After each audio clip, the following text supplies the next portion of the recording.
En primer lugar, daros la bienvenida a las ponentes aquí a mi alrededor, ahora las presentaré, y dar la bienvenida también al público. Muchas gracias por venir. Sé que es una hora difícil, la hora de la siesta, pero bueno, evidentemente lo que os ofrecemos aquí es mucho mejor. Así que sin más dilación, empiezo. Bueno, en estos días en el Congreso hemos estado tratando muchos temas. Para las que hayáis estado en otras charlas, pues podéis haber oído la palabra crisis, por ejemplo, crisis de gobernanza, crisis geopolítica, crisis ecosocial, crisis de los cuidados, crisis de la vivienda. Es una palabra que ha resonado en estas paredes mucho. También hemos oído hablar sobre emergencia, sobre apocalipsis, se ha oído esta mañana, que quizás son palabras muy distópicas, ¿no? Pero también hemos oído hablar sobre empatía, hemos oído hablar sobre cuidados, hemos oído hablar sobre cooperación y quizá podríamos decir que esas son palabras muy utópicas. También, haciendo referencia al término de nostalgia que aparece en el público, hemos oído sobre la vuelta al pasado, hemos oído sobre recuperar, la palabra recuperación ha sonado mucho. Y en esta línea tenemos aquí a estos 4 ponentes tan maravillosos que nos contestarán a preguntas como ¿qué es la utopía? ¿Qué es la distopía? ¿O qué es la nostalgia? ¿Qué tienen que ver con nosotras? ¿Qué relación guardan entre ellas? Y pues como decía, para afrontar estos interrogantes tengo aquí a mi alrededor a Miguel Cereceda, en primer lugar, profesor de Estética y Teoría de las Artes en la Autónoma de Madrid. Bienvenido, Miguel. Muchas gracias. También tengo a Marcelo López Cambronero, profesor de Humanidades en la Universidad Francisco de Vitoria. Bienvenido, Marcelo. Gracias. A Carmen González Marín, doctora en Filosofía y directora del Departamento de Humanidades en la Carlos III de Madrid. Bienvenida, Carmen. Y a mi derecha al profesor Diego Garrocho, de Ética y Filosofía Política en la Autónoma de Madrid. Bienvenido, Diego. ¿Qué tal? Bueno, sin retrasarme más, quiero lanzar la primera pregunta que, no voy a mentir, les habíamos dicho de antes, que escogieran a cada uno de los 3 conceptos raíz de este congreso: utopía, distopía o nostalgia. Alrededor del concepto que ellos elijan, y ya os lanzo la pregunta a vosotros, nos gustaría que escogierais uno de los 3 e identificarais su papel en la sociedad actual y las causas y consecuencias en ella. Por ejemplo, ¿qué es la utopía? ¿Se puede aprender de ella? ¿Se debe erradicar este concepto? Y con esto empiezo contigo, Miguel, por ejemplo. Bueno, pues muchas gracias. Buenas tardes a todos. Y bueno, pues yo sí quería hablar específicamente un poco del concepto de utopía, pero relacionado explícitamente con algo con lo que habitualmente no se relaciona, que es con el problema de la estética, con el problema de la belleza y con el problema del arte, ¿no? Especialmente con el problema del arte. La utopía es, por lo general, la ambición o el sueño de una sociedad ideal, ¿no? En ese sentido, bueno, pues quizás el primer modelo de utopía que conocemos es la República de Platón, donde se trata de pensar especialmente la posibilidad de una sociedad ideal, ¿no?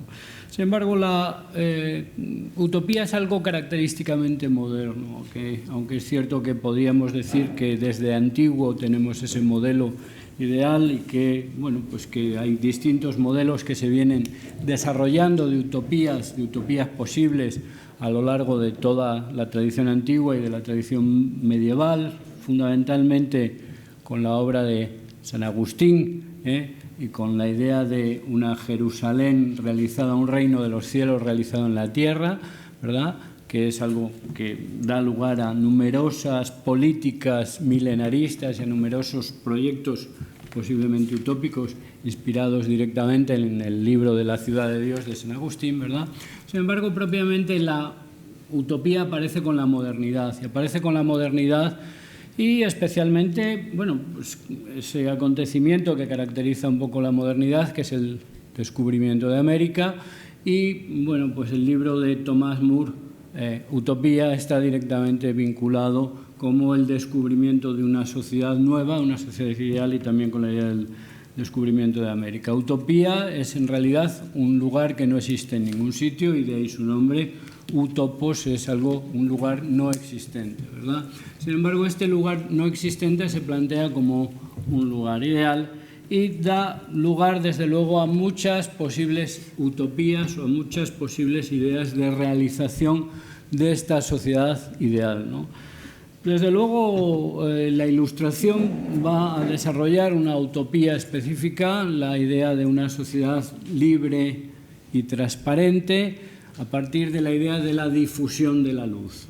Los enciclopedistas fundamentalmente encuentran que la oscuridad, el oscurantismo, la superstición y en particular la religión es objeto de un conocimiento distorsionado y falso de la realidad, pero que con la difusión de la luz, con la difusión del conocimiento y de la ciencia, se vendrá pues una sociedad emancipada, por así decir, una sociedad igualitaria, una sociedad libre, ¿no? El proyecto de la emancipación ilustrado está claramente vinculado a un ideal utópico que es el de la emancipación científico-técnica, ¿no?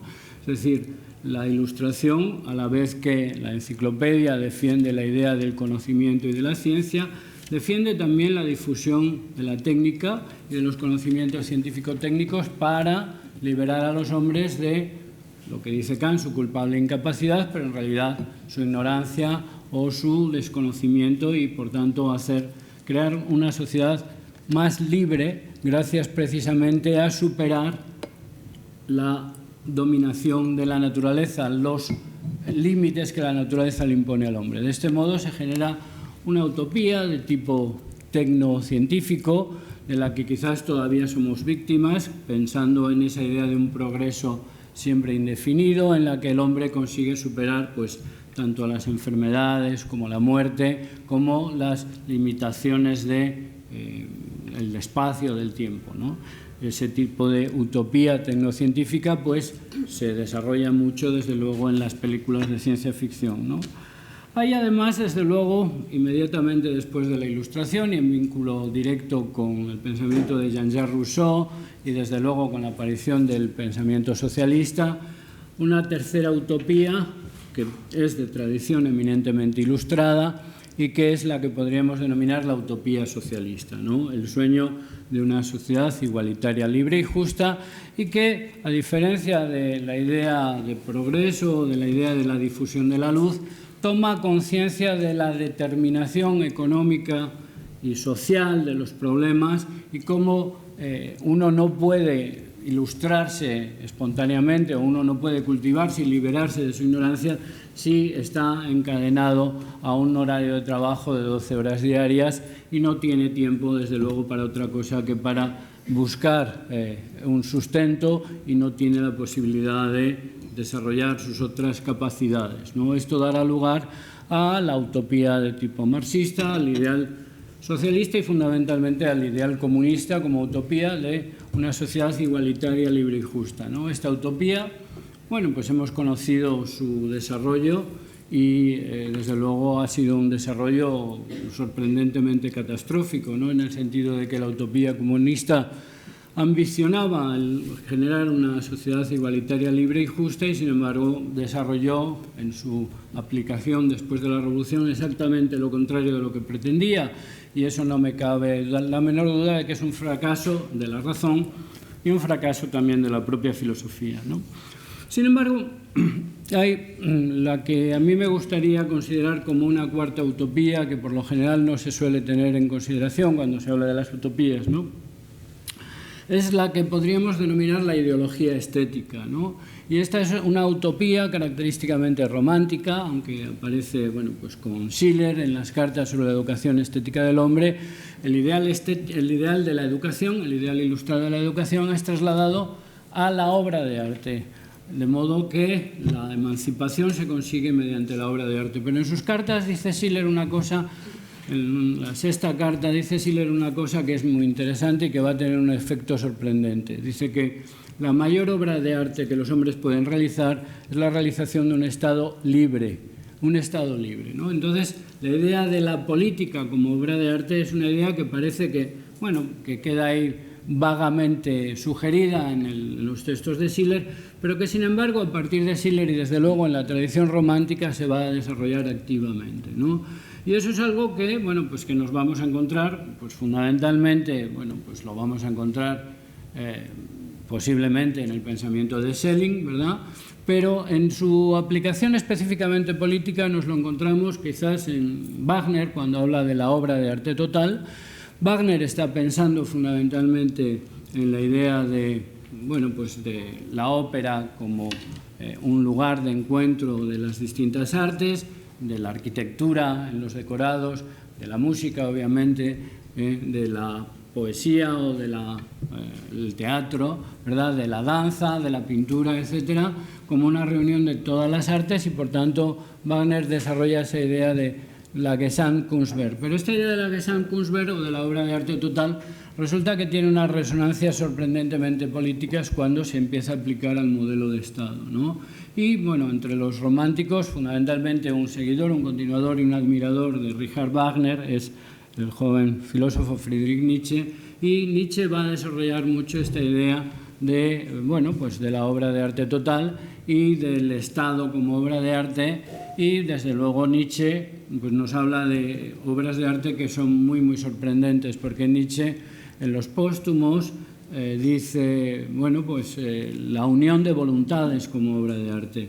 La unión de voluntades como obra de arte, y cuando habla de esta idea de unión de voluntades, pues pone, por ejemplo, la compañía de Jesús como obra de arte, o por ejemplo, dice el cuerpo prusiano de Coraceros como obra de arte, ¿no? Estas ideas de Nietzsche de obras de arte que no tienen nada que ver ni con pintura, ni con música, ni con poesía, ¿verdad? Sin embargo, apuntan a una idea en la que el arte se realiza realmente en la realización de un Estado libre, que era la que inicialmente presagiaba Schiller en sus cartas sobre la educación estética del hombre, ¿no? Esta idea típicamente romántica tiene un desarrollo nacionalsocialista con Hitler, ¿no? Hitler no es solo un entusiasta lector de Nietzsche, sino que realmente es el que propulsa también, impulsa el archivo Nietzsche, y desde luego Hitler, bueno, pues es un estudiante frustrado de Bellas Artes, porque hizo 3 intentos de entrar en la Academia de Bellas Artes de Viena y en los 3 fue rechazado, pero sin embargo Hitler siempre se consideró a sí mismo como un artista, ¿no? Y entonces ahí el programa estético, artístico, estético, político del Tercer Reich es la idea de la realización de la Gesamtkunstwerk, ¿no?, de la obra de arte total, el ideal estético-artístico desarrollado a partir de Wagner y desarrollado a partir de Nietzsche, ¿no?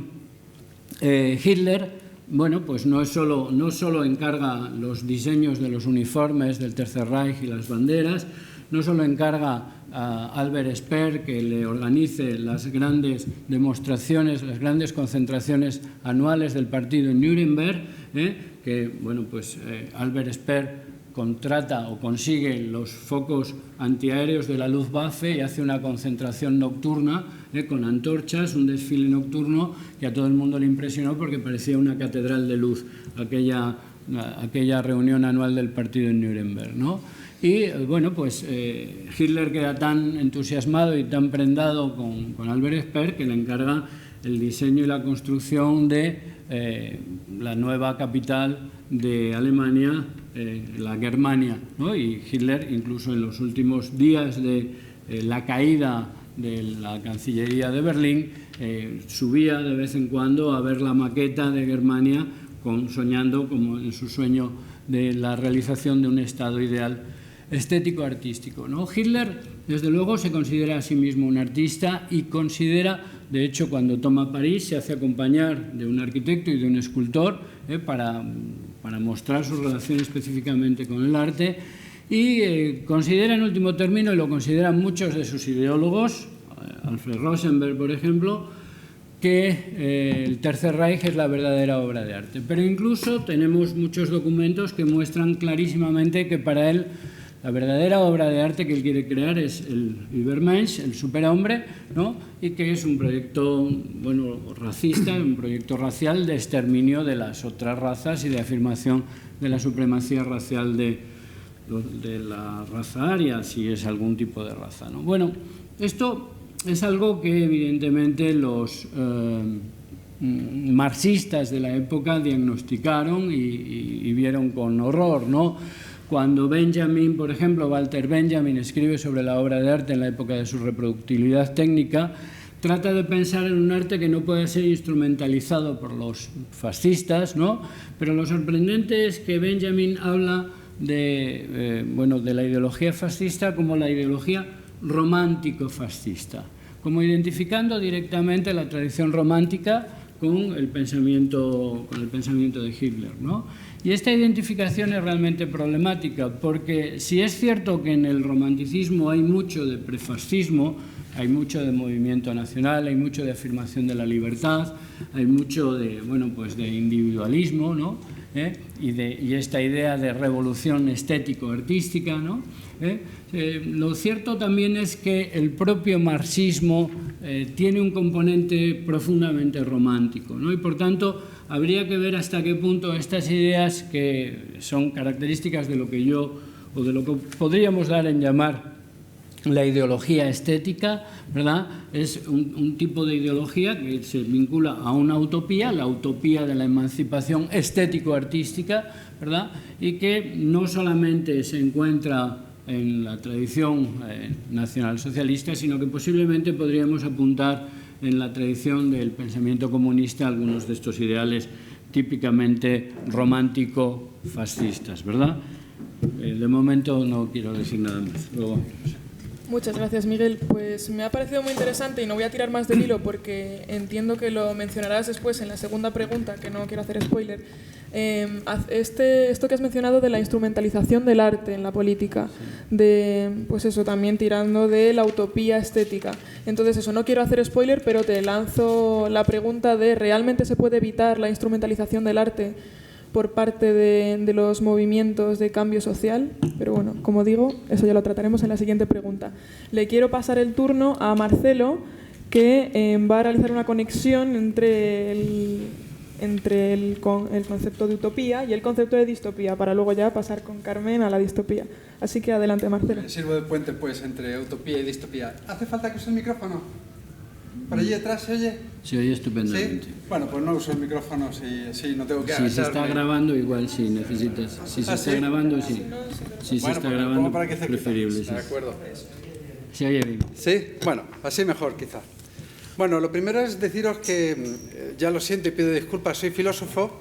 Si tú a un carpintero le pides que te haga un coche, te va a hacer el coche de madera, ¿no? Si tú a un filósofo le pides que te explique algo, lo que va a suceder es que normalmente no te lo va a explicar, vas a entender menos de lo que entendías y seguramente te saldrá por peteneras. Yo no sé cantar flamenco, pero nos vamos a ir un poquito por peteneras, ¿no? Aunque vamos a empezar por un sitio común, ¿no? Vamos a arrancar de un lugar que todos conocemos, porque todos sabemos que la palabra utopía se suele asociar, se aplica o se dice que lo utilizó por primera vez Tomás Moro en su conocido libro para hablar de esta isla ideal donde había una sociedad perfecta. La palabra utopía él se la inventó utilizando una negación griega y topos, que significa lugar. ¿No? ¿Ok? Esto lo sabemos todos, seguro que incluso se ha dicho varias veces en el Congreso. Bien, pues de lugares vamos a hablar. Bien, lo primero que tenemos que... Bueno, antes, vamos a entender un poquito mejor qué hacemos con la palabra lugar, ¿no? La palabra lugar es una palabra un poco particular. En principio designa un espacio, ¿no? Un espacio genérico. Lugar es una palabra un poco comodín, como la palabra cosa o la palabra prenda, ¿no? Estar en un lugar es no saber uno muy bien dónde está. Pero sí podemos hablar de lugares concretos. Y esto es importante al final de lo que os voy a contar, porque cuando queremos designar un lugar concreto, nosotros necesitamos, si os dais cuenta, generar referencias externas a ese lugar. Es decir, si yo llego a Madrid a Parco y digo, mire, tengo que ir al Círculo de Bellas Artes a dar una charla, ¿dónde está el Círculo de Bellas Artes? Me dirán, ¿usted sabe dónde está la bolsa? Ah, pues sí sé dónde está la bolsa. Pues sigue la bolsa, luego el Banco de España y al pasar, ¿no? Utilizamos referentes externos, pero que podemos de alguna manera compartir, aunque compartamos cosas tan sencillas como gire usted a la derecha, la segunda a la izquierda. Sabe lo que es derecha, sabe lo que es la segunda, sabe lo que es izquierda. O a veces utilizamos referentes más complejos como los paralelos y los meridianos, que en realidad son referentes que son arbitrarios, bueno, en cierta manera al menos abstractos, sí consensuados, compartidos por todos nosotros y que nos sirven para creer que sabemos dónde están las cosas, o al menos para reducir el mundo a unos elementos objetivos que nos permiten compartir el saber, un cierto saber, sobre la ubicación de las cosas. Bueno, lo que me importa en primer lugar es que nos demos cuenta que en la vida cotidiana, o mejor que en la vida cotidiana, en nuestra vida, porque solo tenemos la que tenemos, la ubicación de los lugares tiene un elemento subjetivo fundamental, muy singular y muy llamativo, en el que a veces no reparamos. Y es que el aquí es el lugar donde yo estoy. El aquí es el lugar donde estáis cada uno de vosotros. Y lo que determina qué es aquí, qué es allí, las distancias y las referencias externas, tienen que ver siempre con el protagonista de mi vida, que soy yo que estoy aquí. De tal manera que el aquí es el centro de referencia cero de la geografía de mi vida. Y el aquí tiene una particularidad muy singular, y es que convierte cualquier allí en aquí. Nosotros nos movemos y estamos cambiando el punto de referencia a partir del que se orienta nuestro mundo subjetivo, porque todo allí lo convertimos en un aquí. ¿Me estoy explicando? ¿No? Que ya me estoy poniendo un poco filósofo. Bueno, esto no es egoísmo, esto es naturaleza. Es decir, yo para vivir mi vida no puedo salirme de ella. Y si vivo mi vida, inevitablemente, todo el espacio de referencia, de lugares, todo el elemento geográfico de mi vida subjetiva, que es la que tengo, donde me encuentro con la realidad, todo eso está centrado en unas coordenadas cuyo punto cero es siempre el aquí, ¿no? Y cada uno de ustedes tiene también su aquí. Bien, esto en realidad es obvio. Ahora bien, hay una cosa un tanto particular en los seres humanos, y es que a veces aparece un tú, no cualquier tú, sino un tú particular, que nos cambia el punto de referencia, nos deslocaliza un poco. Es un tú que se convierte un poco en el yo. Es un tú que nos reclama que para ser nosotros mismos tiene que formar parte de nuestra vida, o al menos, estoy hablando del amor, cuando aparece ese tú especial, ese amor, nosotros deseamos que la localización de nuestro yo no sea solo nuestro propio yo, sino que sea un poco también el tú. Queremos llegar un poco a ser el tú. Y entonces mi aquí se desplaza un poquito, quizás solo un poco, pero se desplaza porque siempre está buscando el encuentro con aquel otro que se ha vuelto un tú y sin el que yo soy cada vez más incapaz de explicar quién soy yo. Los enamorados están fuera de lugar, ¿no? Están un poco desubicados. Están perdidos, no solo están despistadas, están como fuera de sí mismos.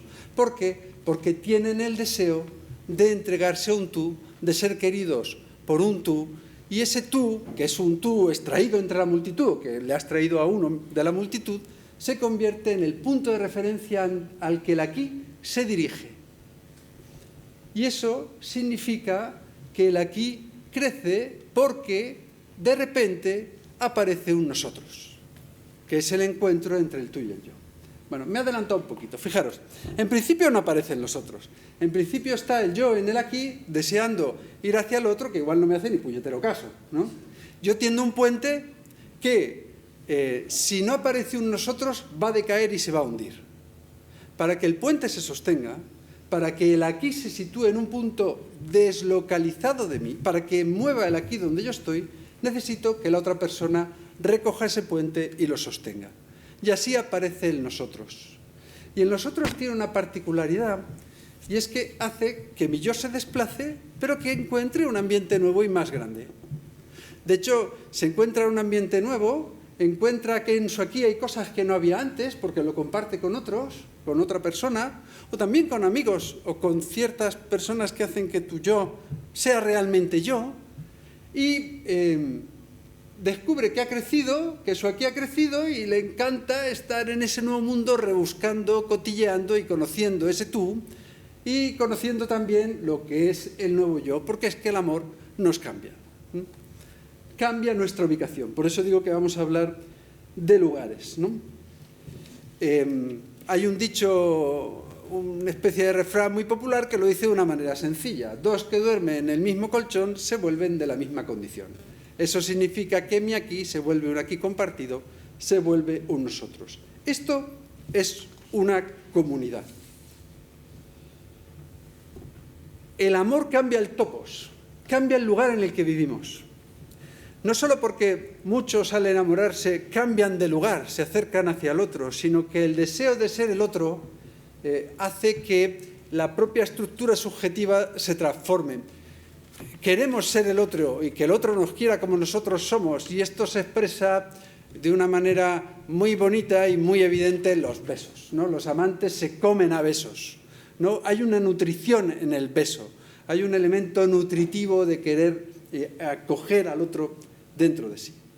Bien, y cuando esto crece, cuando esto se desarrolla, se genera comunidad, se construye un verdadero nosotros, aparece un aquí tan amplio que recibe un nombre diferente, se llama hogar. El hogar es el lugar del verdadero yo, donde uno verdaderamente es yo, y para que sea verdaderamente yo, el hogar tiene que tener la particularidad de ser un nosotros. Un hogar que es solo un sitio donde está el yo, es muy difícil que se convierta en un hogar, le falta algo, y corremos el riesgo de que no sea más que una solución habitacional. Bien, en la sociedad esto no sucede. En la comunidad, en el nosotros, esto sucede. Esta utopía, este no saber uno dónde está, este hecho de que no sabemos dónde está la persona, de que incluso cuando tenemos un tú cerca, siempre le estamos buscando, pero ese misterio de la persona es imposible de localizar. No podemos decir exactamente cómo es, conocer perfectamente quién es y poder situarlo con puntos de referencia precisos. La persona es verdaderamente utopía. Incluso nosotros, para nosotros mismos, somos verdaderamente utopía. Tenemos un lugar que es el aquí, pero el yo que está aquí no somos capaces nunca de conocerlo por completo. En la sociedad esto no sucede. La sociedad es un lugar utópico, pero en otro sentido. En ella, y es utópico porque en ella siempre estamos fuera de lugar. La sociedad no es el lugar del yo, la sociedad es el lugar de los personajes, donde nos comportamos según los ambientes y según donde estemos, como esperamos que los otros nos acepten, o con la imagen que queremos dar, o según creemos que vamos a conseguir mejor conseguir nuestros objetivos. En la sociedad no comparece el yo, no le gusta estar mucho, solo se asoma un poquito. El yo siempre está en la sociedad como buscando a alguien para hacer el nosotros o de paso para volver a su hogar. Y el yo no está en la sociedad porque la sociedad no quiere yoes. Los yoes de la comunidad pues tienen caspa, roscan, huelen mal a ratos. La sociedad no quiere yoes, no quiere personas, quiere individuos. Los individuos son una especie de cosas, una serie de cosas como de metacrilato que son costras de lo que es la verdadera persona y que son capaces de ponerse las máscaras que son necesarias para la estructura, no quiero ser exagerado, pero un poco hipócrita que constituye la vida, siempre tiene algo de hipócrita que constituye la vida en sociedad. Por eso en la sociedad lo que yo hago es cumplir ciertas normas, pues ponerme la mascarilla o no ponérmela, y lo más que se puede esperar de una vida en sociedad, pues que cada uno cumpla con sus obligaciones, ¿no? Y si no, para eso tenemos el derecho. El derecho es aquello que nos protege a cada uno de las deserciones de los demás y de uno mismo. Pero la sociedad es un mal lugar para el yo. Para el yo, la sociedad siempre tiene algo de distópico. Es una distopía. Es un inevitable mal lugar. Aunque es cierto que en la sociedad sí que somos capaces de ubicar los sitios. Y esto es diferente. En la comunidad, ubicar a los otros siempre es muy difícil. Esto lo sabe cualquier padre o cualquier madre, que saber dónde está el hijo, quiero decir, en qué punto de la vida está el hijo, y vosotros lo sabéis porque vuestros padres van detrás de vosotros despistados todo el tiempo, no tienen ni puñetera idea de dónde estáis, ¿no? Tienen una idea relativa, ¿no? Posiblemente muy equivocada o parcialmente equivocada, o podemos decir que no tienen mucha idea de dónde estáis. Pero en la sociedad sí que ubicamos las cosas. Y en ese sentido nos permite una ubicación muy concreta. Me refiero a que cuando si nosotros, por ejemplo, quisiéramos decir ¿dónde se encuentra este edificio, aquí en Madrid, dentro del universo sideral? No tenemos ni puñetera idea. ¿Es así o no es así? No tenemos ni idea, ni la vamos a tener, ni podemos tenerla, porque no podemos tener la conciencia de referencia de lo que es el universo sideral. ¿Qué hacemos, pues? Lo que decía al principio. Nos reducimos, generamos un ámbito más controlado, por lo tanto, donde la razón sí que puede actuar, sí que puede comprender, sí que puede medir, y donde sí que puede trabajar, con meridianos y paralelos, y ubicamos el edificio en un punto. Y decimos, ya sé dónde está el sitio. Pero no es verdad. No sabemos dónde está el sitio. No lo sabemos. Lo que hemos creado es una especie de abstracciones que después olvidamos que eran abstracciones. Es aquello de lo que hablaba Nietzsche en este texto fantástico que es verdad y mentira en sentido extramoral. Son mentiras que hemos olvidado que lo son. Son monedas que de tanto toquitearlas al final creemos que realmente son metal. Pero lo que sí está claro es que con la persona no podemos hacer esto. La persona no podemos ubicarla, controlarla, situarla, amoldarla de esta manera. Siempre se nos escapa, por eso es utopía. Siempre está en un punto distinto de donde nosotros imaginábamos.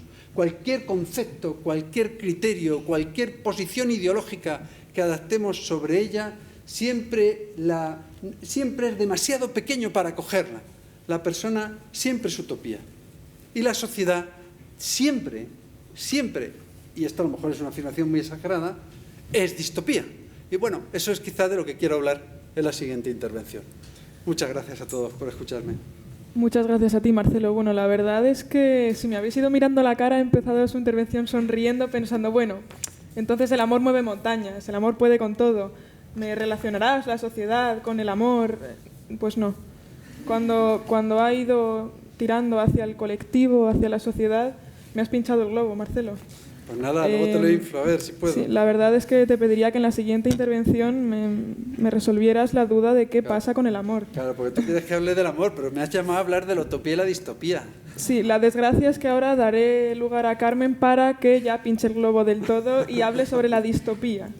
Carmen, es tuyo el micro. Bueno, muchas gracias, Begoña. No sé si se escucha, sí, ¿verdad? Vale.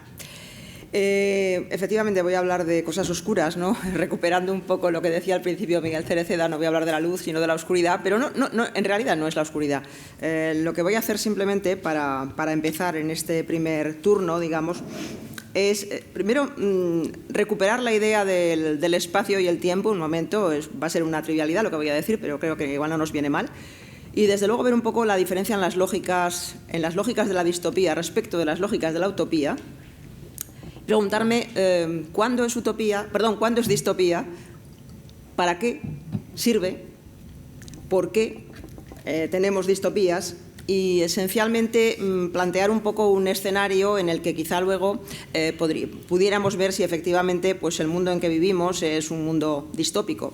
Más allá de una sensación un tanto peliculera y vulgar, ¿no? Que nos puede hacer responder inmediatamente sí, bueno, pues vemos de pronto cosas tan terribles como una pandemia o una guerra simultáneamente, gente metida en un traje de buzo, ¿verdad?, que va moviendo y limpiando de maneras absurdas como nunca habíamos visto las calles, pero no me refiero a esto cuando pienso en una distopía, me refiero a otra cosa, insisto, menos peliculera, ¿no? Empecemos entonces por el espacio y el tiempo. Es curioso, a mí siempre me llama mucho la atención cada vez que se me ocurre la palabra distopía o utopía, ¿no?, que utilicemos sistemáticamente metáforas espaciales para hablar de algo que no es el espacio, que es el tiempo en realidad, ¿no? En mi versión de las cosas, la utopía o la distopía tiene que ver con el tiempo, no con el espacio, ¿no? Obviamente utilizamos metáforas espaciales porque nos permiten ver las cosas con más nitidez. El tiempo escapa, ya sabemos aquello de tempus fugit, ¿verdad? Se va, no tenemos ninguna posibilidad por su propia naturaleza irreversible y lineal, no tenemos posibilidad de, realmente mientras estamos viviendo, de mirar aquello que ha ocurrido previamente y tampoco podemos ver el futuro propiamente dicho, ¿no? Mientras que el espacio, bueno, pues es un lugar en el que evidentemente nos podemos mover, podemos ir hacia adelante, hacia atrás y tenemos muchas más posibilidades de controlarlo, de verlo, de percibirlo. Y, de hecho, por eso la filosofía ha tenido a bien privilegiar el sentido de la vista frente a cualquier otro sentido, ¿no? O sea, aquello de la teoría que viene de Theorein, ver, etcétera, ya lo sabemos, ¿no? Entonces, bueno, Lo importante aquí, en mi opinión, es más bien que, como decía, estamos hablando de tiempos. Y como estamos hablando de tiempos, estamos hablando de lógicas distintas. La lógica de la utopía, así de una forma muy rápida, creo que es la lógica del deseo, la lógica de la esperanza. La utopía es la procrastinación por antonomasia, ¿no?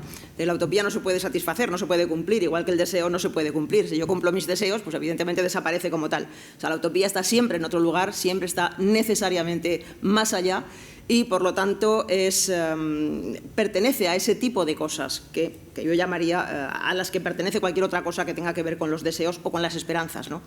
Obviamente, la distopía no pertenece a esa lógica, porque la distopía no necesariamente está en el futuro y, desde luego, no necesariamente es inalcanzable. Más bien, si tiene interés para nosotras es porque se puede vivir.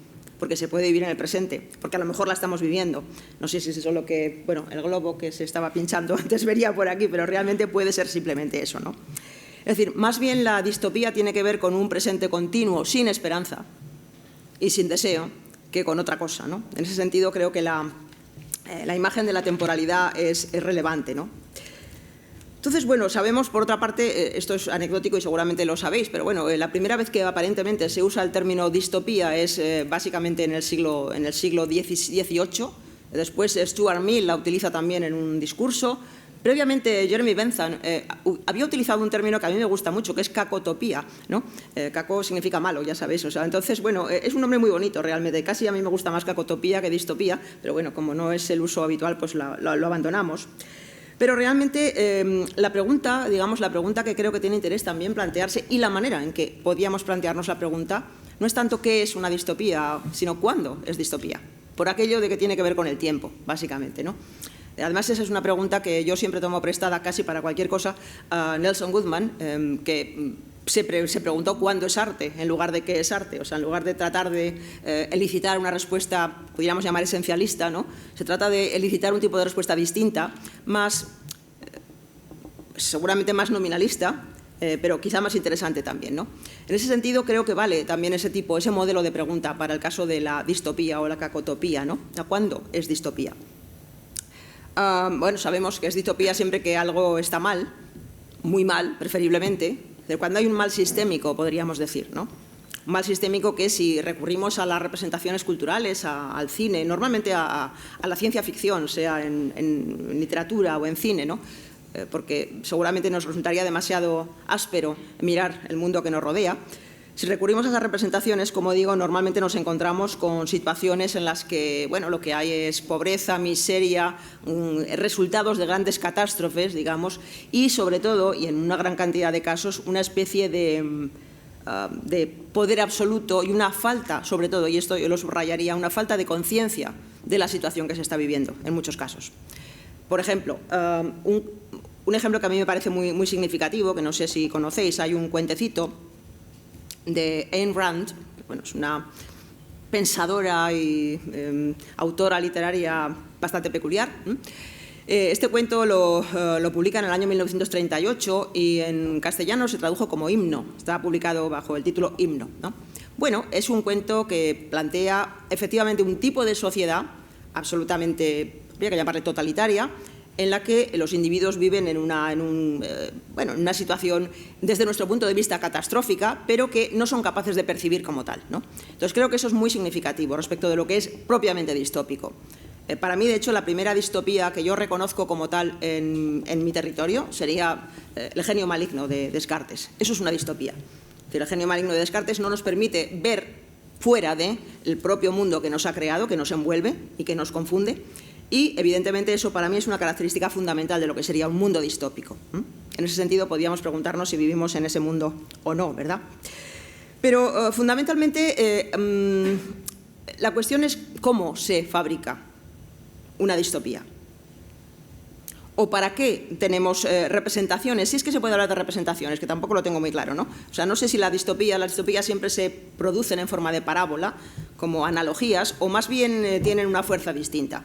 Quizá en este caso yo me inclinaría por esa fuerza distinta. Creo que el sentido de una distopía, cuando estamos hablando de representaciones, sobre todo de representaciones culturales, me refiero, ¿no? Novelas, películas, etc. El sentido de una distopía es la fuerza, lo que llamaríamos la fuerza perlocucionaria, ¿no? en pragmática. Es decir, tienen son performativas en último extremo. Una distopía siempre resulta performativa. No la que vivimos, si es que vivimos uno, evidentemente, porque eso es otra categoría, ¿no? Pero cuando pensamos en modelos distópicos, estamos pensando en modelos que son puramente performativos. Es decir, que sirven para qué? Sirven para advertir, son admonitorios normalmente, son amenazantes a veces y, desde luego, en ciertos casos podrían servir incluso para conjurar el miedo. Todo eso creo que está en muchos de los casos que podríamos analizar si viene a cuento en algún momento y ponemos algún ejemplo. O sea, lo importante en esa especie de parábola distópica es el efecto.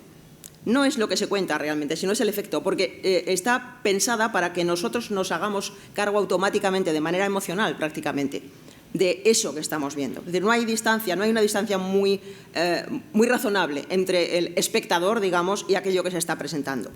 De alguna manera nos envuelve, como el genio maligno envolvía a los pobres humanos, en último extremo, ¿no?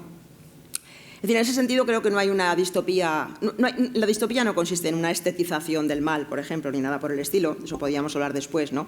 Sino que realmente lo que hace es hacernos conscientes de, estoy hablando de nuevo, de algo que podemos percibir, no lo que podemos vivir, que a lo mejor también lo vivimos, ¿no? Hacernos conscientes de que, bueno, podemos estar en esa situación, quizá estamos en esa situación, y lo que caracteriza esa situación básicamente es no un como si, que es también la lógica de la utopía, como si esto pudiera ser de tal manera, sino algo que es profundamente y radicalmente apodíctico. Esto es así, y además no se puede salir de aquí. De alguna manera es el cierre, lo que produce la fuerza, digamos, distópica de cualquier narración, de cualquier narración cinematográfica, me da igual, y lo que produciría, en el caso de que fuéramos capaces de percibirlo, si tuviéramos conciencia de ello, lo que produciría realmente la sensación de que vivimos un mundo distópico también. La sensación de que no hay futuro. El tiempo está totalmente detenido y además sin ningún tipo de telos, o sea, no hay finalidad ninguna. Y con esto me callo. Creo que ya he pinchado Muchas gracias, globos, Carmen. o sea que... Sí, desde luego ya has pinchado todos los globos que podían seguir existiendo en esta sala.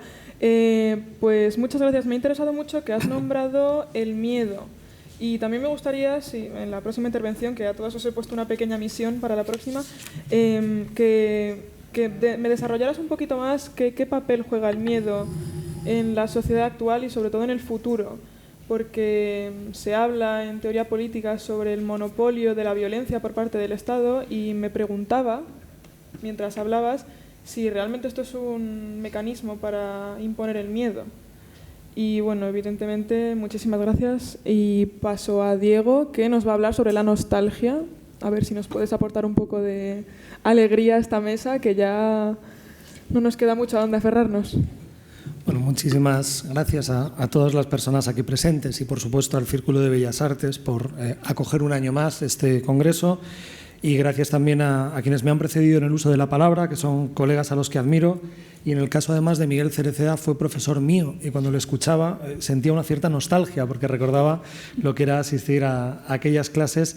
Y es cierto que de los distintos sentidos, además del olfato, probablemente sea el oído uno de los que con más potencia o con más vehemencia es capaz de generar una forma de nostalgia. Vengo a hablar de algo que no sé exactamente lo que es, esto suele ser así, pero sí a dar algunas definiciones y sobre todo a sondear o a explicitar por qué creo que no es sencillo hablar de la nostalgia o por qué tenemos que tener siempre una serie de precauciones a la hora de evaluar el significado, el sentido, la esencia última de algo tan vago como es la experiencia emocional. Y digo esto porque la nostalgia, como casi ninguna emoción, ya no es lo que era.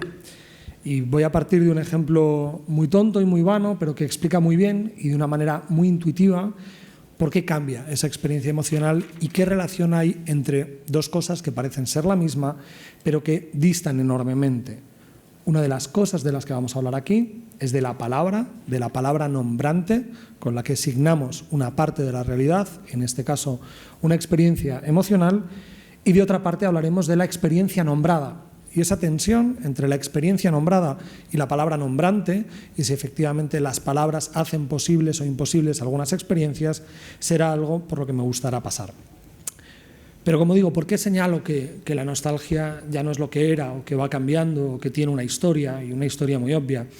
Y prometí comenzar desde una parte muy personal, pero muy tonta. Yo probablemente algunas personas aquí presentes lo conozcan y me hayan oído ya hablar de este libro en otra ocasión. En el año 2019 escribo un ensayo sobre la nostalgia. Y cuando escribo ese texto, la nostalgia era una cosa que, sin embargo, dejó de ser prácticamente al año siguiente.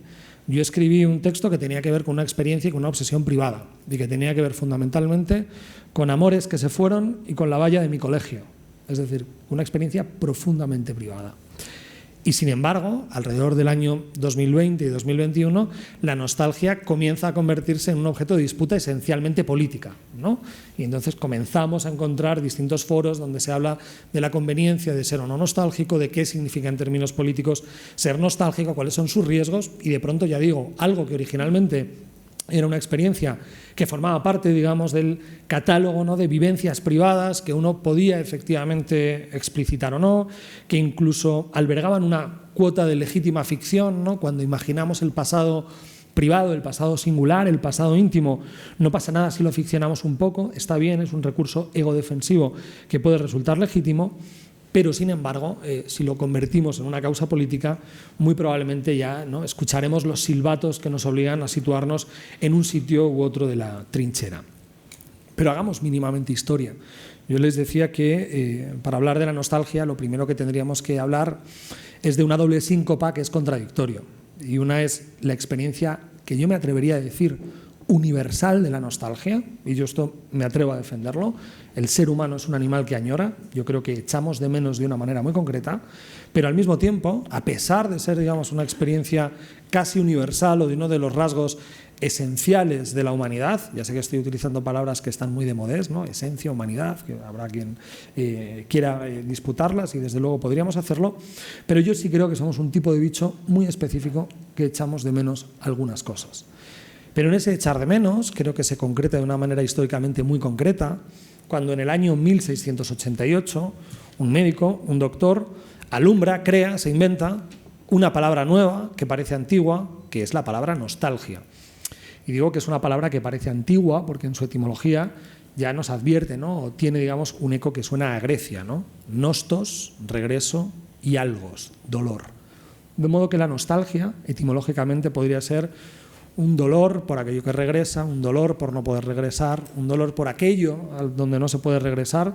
Y aquí ya encontraríamos el primer caveat o la primera precaución que yo querría adelantar, y es que cuando se acusa a alguien de ser nostálgico, se le acusa porque parece que quiere volver a un lugar. Y esto no es cierto. El nostálgico por excelencia se duele porque sabe que ese lugar no va a volver nunca. De modo que si hay nostálgicos en la sala que quieran vindicar la legitimidad de su sentir, siempre lo pueden señalar de este modo. Que nos dejen estar tristes, simplemente echamos de menos cosas. No queremos volver a ningún lado, sino que nos dolemos porque hemos perdido algunas cosas que creímos valiosas y que, sin embargo, nos duele que ya no estén. Pero en el contexto de gestación, en el contexto clínico en el que se comienza a hablar de la nostalgia era una enfermedad que ya se había ensayado, y se había ensayado en otras lenguas. Por ejemplo, en francés se hablaba del mal du pays, que sería pues una enfermedad, ¿no?, por el pueblo que uno echa de menos, y que además comienza a utilizarse para un rango, para una, digamos, nicho poblacional muy concreto, que son varones en edad militar que se encuentran destacados fuera de las fronteras de su patria. De hecho, por este motivo se ensayan también otros nombres, ¿no? La filopatridomanía, ¿no?, que es como el amor a la patria que genera una manía, una locura, o nostomanía. Los que están, ¿verdad?, enfermos tienen una forma de manía, de locura por ese regreso, por las cosas que les gustaría que regresaran, pero sin embargo no regresan. Pero insisto, 1688 es una enfermedad de soldados que echan de menos algo casi tan infantil o casi tan cándido como la casa de sus padres, el pueblo donde efectivamente se habían criado. Sin embargo, como digo, este título, digamos, propio de la clínica, comienza metafóricamente a expresarse de una manera metafórica. Antes se hablaba de Nietzsche y las metáforas, para señalar una forma de añoranzas más inconcretas, ¿no? Y se empieza incluso a hablar de nostalgia del infinito, se comienza a hablar a lo largo del siglo XIX, esto se puede historiar muy bien, es la literatura francesa donde comienzan, digamos, a expresarse ya objetos de añoranza, objetos de nostalgia, que son abstractos, como es el infinito, como es el amor, y como son, digamos, elementos que no tienen que ver con esa dimensión tan nacional, tan de país, tan de echar de menos esa casa de los padres. Y así hasta hoy prácticamente, es decir, nos hemos movido entre un término que tiene un origen clínico y que después metafóricamente hemos empleado para hablar del modo en el que echamos de menos. Pero no evito la carga fuerte o la tesis fuerte con la que yo partía y que me hago cargo de ella, y además insisto en que me atrevo a defenderla, y es que somos un animal que echamos de menos de una manera muy singular. Y esto ocurre prácticamente en todos los textos fundacionales. Por eso mucha gente cree que el texto fundacional de la nostalgia es la Odisea, ¿no? Odiseo, Ulises quiere volver, ¿no? Digamos que esa vuelta, que ese gesto, que ese intento por intentar volver es la marca de lo humano. El propio Platón, por ejemplo, utiliza una palabra que solo emplea para los seres humanos, como es la experiencia de la anamnesis, que no es exactamente el recuerdo o la memoria, que en griego se diría amneme, y que, por ejemplo, Aristóteles señala perfectamente cómo los animales tienen memoria, y todos somos capaces de reconocer que hay animales que tienen un grado de inteligencia suficiente como para tener memoria. Pero la anamnesis de la que nos hablaba Platón no es un echar de menos aquello que vimos ayer, sino es echar de menos algo que ni siquiera sabemos lo que es. Es, digamos, esa marca esencialmente humana que nos hace que de algún modo u otro no estemos cómodos en los sitios, que la realidad inmanente, que lo que ocurre ahora nunca sea suficiente, porque de algún modo estamos faltos, tenemos una carencia original, ¿no? Que incluso metafóricamente podríamos encontrar casi en el ombligo, ¿no? Pues cualquier persona que se encuentre desnuda delante de un ombligo, delante de un espejo, se va a reconocer una falta, se va a reconocer casi, ¿no?, una herida fundacional que nos recuerda que hemos sido arrancados de otro sitio al que ojalá perteneciésemos. Incluso a veces, cuando de una manera prácticamente intuitiva, ¿no?, decimos que el mundo en el que vivimos es horroroso, incluso podemos decir que la circunstancia en la que vivimos es una mierda, es porque tendemos a compararlo con otro lugar en el que quizá no hayamos habitado nunca, pero con respecto al cual generamos o tenemos siempre una seña o una señal de añoranza. Decía que eso estaba en Homero, eso estaba en Hesíodo, por ejemplo, ¿no?, que recordaba también las razas de un tiempo, de una humanidad de oro, pero también se ha activado o se ha empleado en los distintos mitos fundacionales de todas las comunidades políticas. Y ya les digo que todos son iguales, que remontan, además esto es bonito decirlo, a las puertas del 2 de mayo, ¿no? ¿Cuál es el mito fundacional de las comunidades políticas? Normalmente un acontecimiento que ha pasado hace muchísimo tiempo, que nadie puede falsar, digamos, con una historiografía positivista, y que de algún modo nos cuenta una mentira que nos hace capaces de esperanzarnos para pensar que podremos ser de otra manera, ¿no? Algo que haya ocurrido hace mucho tiempo y que ojalá sea mentira. Y eso sirve también para que en ocasiones se hable de esa doctrina del regreso en términos políticos, y que, por ejemplo, en el caso de la política norteamericana es muy claro, acontece de una manera muy clara con Reagan y después con Trump, con la idea de hacer América great again, ¿no? La idea de que podemos volver a ser aquello que fuimos. Y ahí yo sí me atrevería casi a adelantar, ¿no?, una cierta utilidad en términos de pragmatismo político, y es que a veces hay mentiras, esto también es muy platónico y esto es muy arriesgado lo que voy a decir porque también se puede abusar, pero hay mentiras que son dinamizadoras. Hay mentiras o conjuras ficcionales donde en ocasiones la verdad no basta y nuestro pasado mediocre no sirve para congraciarnos o para fundar una cultura o una comunidad política, y nos tenemos que contar que hubo un día en el que fuimos mejores de lo que somos hoy, para albergar la esperanza transformadora de que podamos construir, ojalá, una utopía que nos haga ser o que nos permita ser como soñamos que habíamos sido un día. Y evidentemente yo creo, y con esto voy concluyendo, que a este respecto hay excesos, por supuesto, que nos pueden llevar a un delirio absoluto y a estados totalitarios. Ayer se mencionaba, y creo que es algo muy cierto, cualquier utopía, aunque sea una retroutopía, si se asume de una manera total y si se vindica frente a la legítima diferencia de quien no quiere participarla, corre el riesgo de instaurar un régimen totalitario, pero sí hay, digamos, una cierta, si quieren, legitimidad literaria en intentar recrear pasados que a lo mejor no pasaron de la manera en la que exactamente creemos que acontecieron. Y por último, para cifrar la utilidad o los riesgos o los peligros que se dan en el ámbito político, creo, y esto es yo creo lo más doloroso, lo más gravoso que puede ocurrir en un contexto filosófico, que contra la nostalgia se carga de una manera prácticamente inarticulada. Es decir, cuando hay un rasgo de nostalgia, inmediatamente hay alguien que lo quiere censurar por el mero hecho de ser nostálgico y sin dar ningún tipo de argumento en contra de la nostalgia, sino que se ha convertido en un anatema que en el momento en el que se menciona parece que ya hay que descartarlo.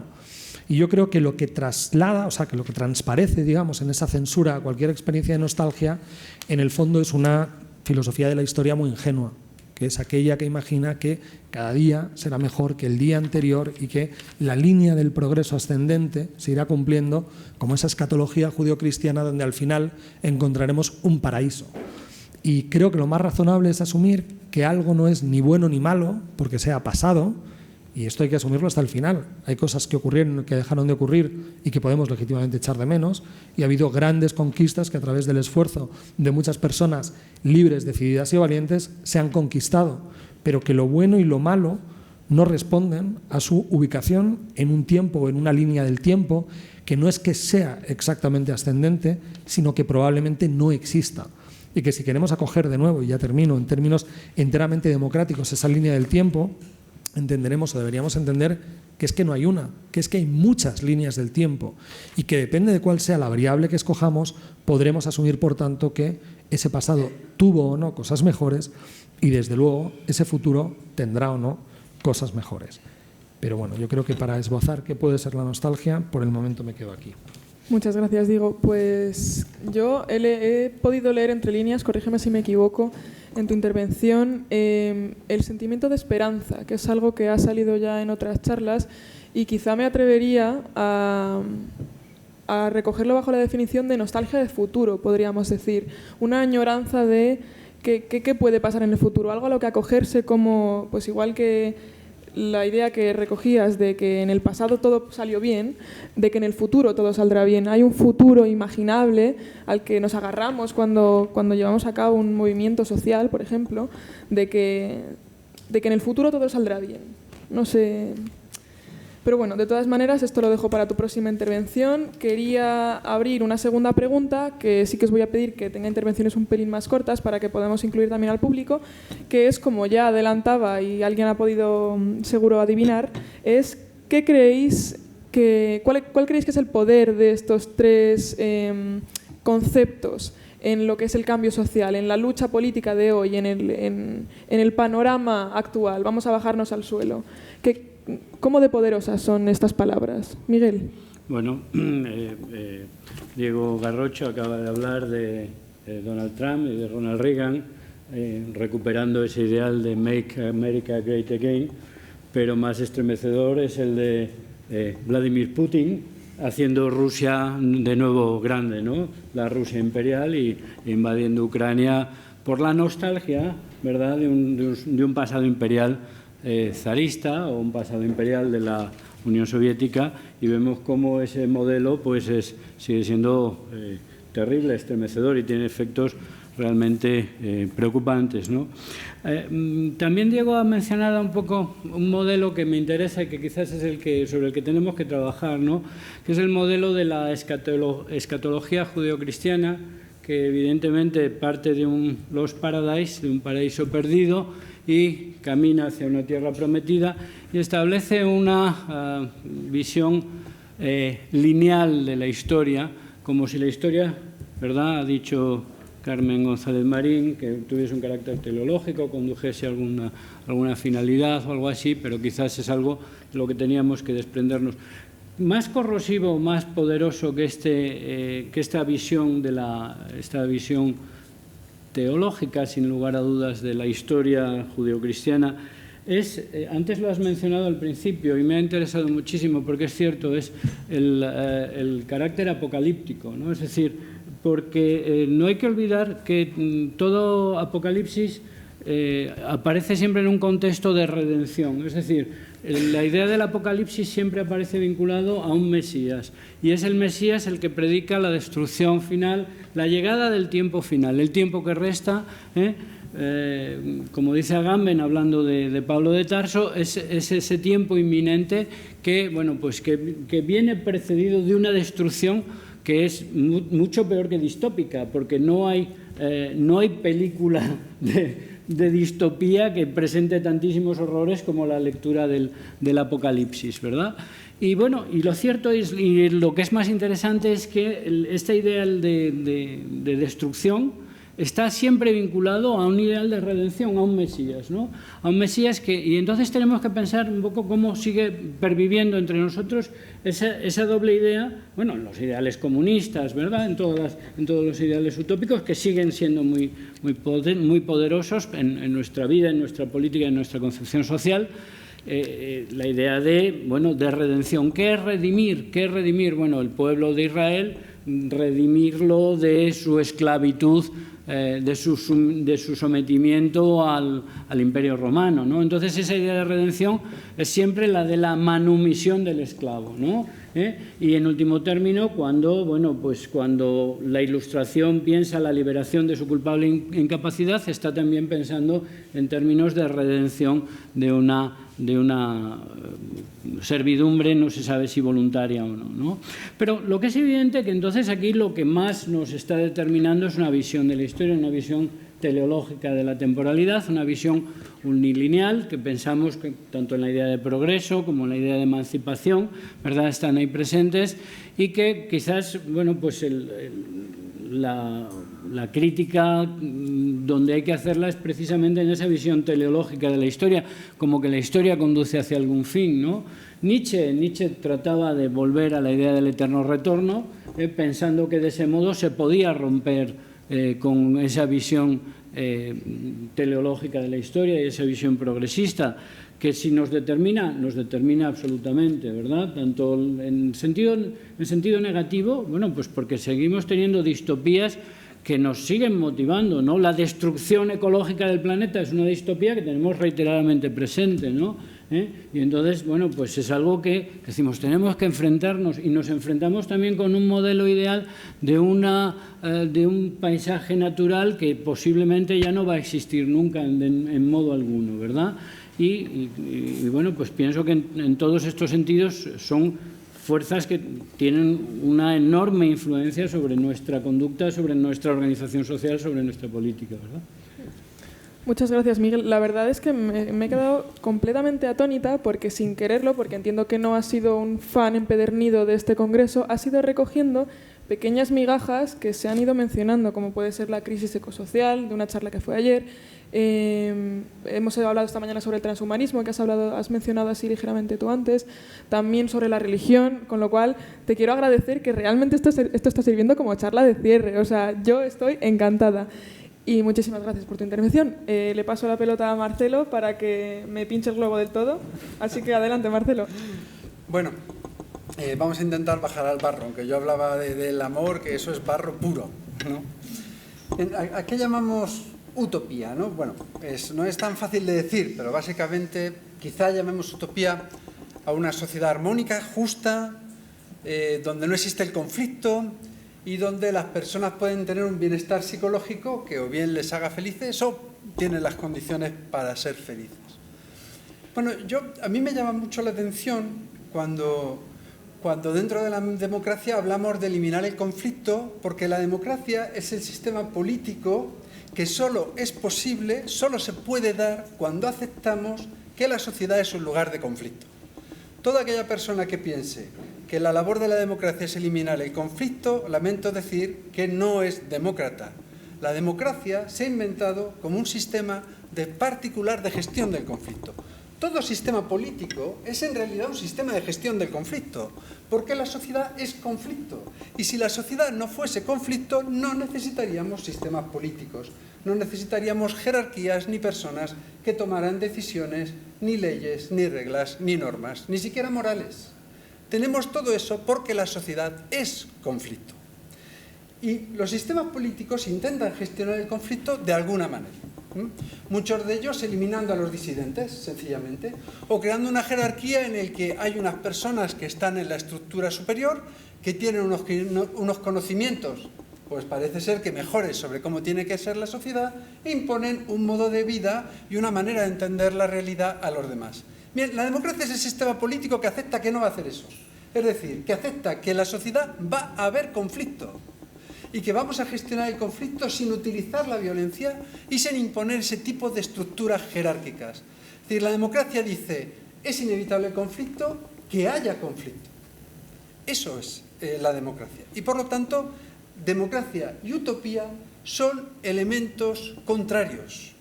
Donde hay democracia es porque se ha aceptado que no es posible la utopía y que por lo tanto la mayor esperanza que puede haber dentro de la democracia es que si todos aceptamos el conflicto podemos comprender que el otro no es mi enemigo, sino que es una persona que teniendo una visión diferente de las cosas busca también el bien común. Nos podemos comprender y podemos formar una comunidad porque tenemos unos objetivos comunes.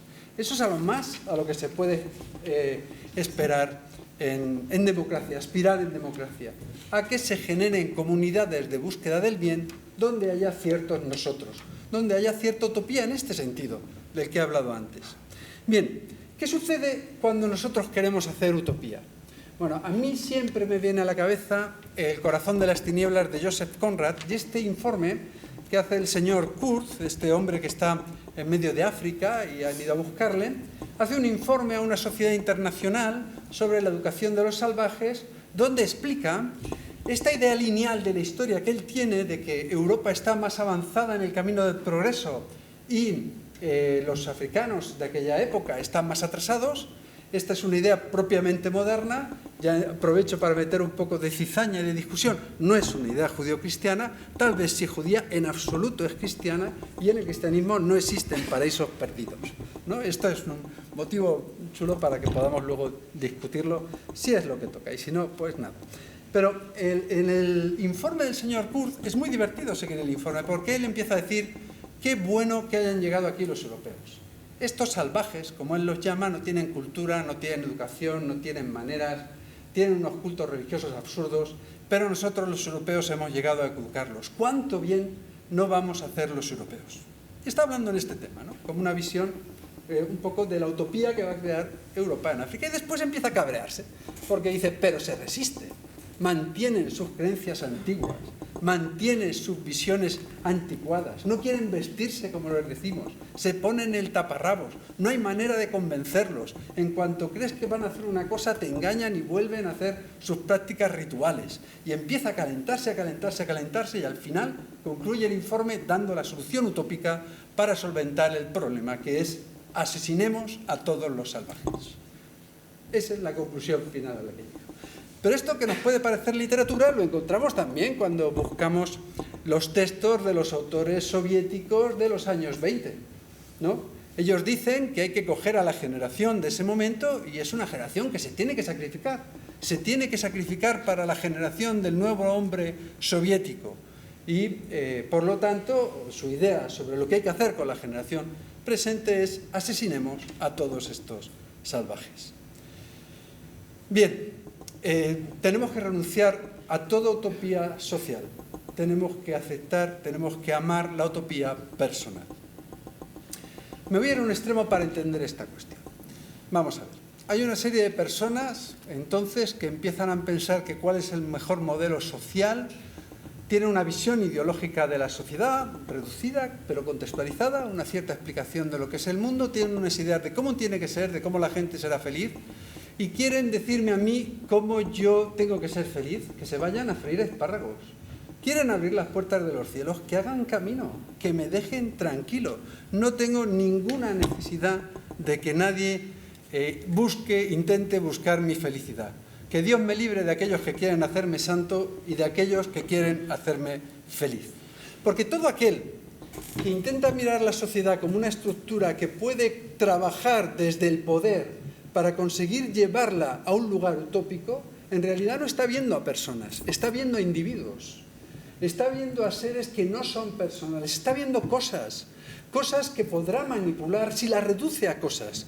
Y para manipularlas, para conseguir que yo sea feliz, como él cree que yo quiero ser feliz, tendrá que coger el martillo y darme martillazos a través de la violencia para modelarme y manipularme y que sea quien yo no quiero ser. Sí que es posible que alguien me ayude a ser feliz, pero en la comunidad. Es decir, alguien que me quiera, alguien que acepte el aquí conmigo, alguien que esté dispuesto a esperar, alguien que no pretenda imponerme un deseo de felicidad, sino acompañarme en mi camino de desarrollo. Alguien que pueda tener esa paciencia y ese amor. Y esa persona que se descalza ante la presencia de otro, porque es un terreno sagrado, es capaz de acompañar a los demás para que ellos descubran, experimenten y sigan aquella felicidad que pueden sentir propia para su crecimiento.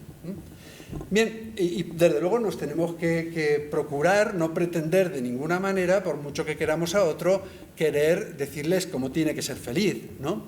Como muchas veces les sucede a los padres con los hijos, que tienen una idea demasiado determinada de cuál es su felicidad. Incluso en la comunidad, como dice esta estupenda canción de U2, nosotros somos uno, pero siempre somos distintos, somos diferentes.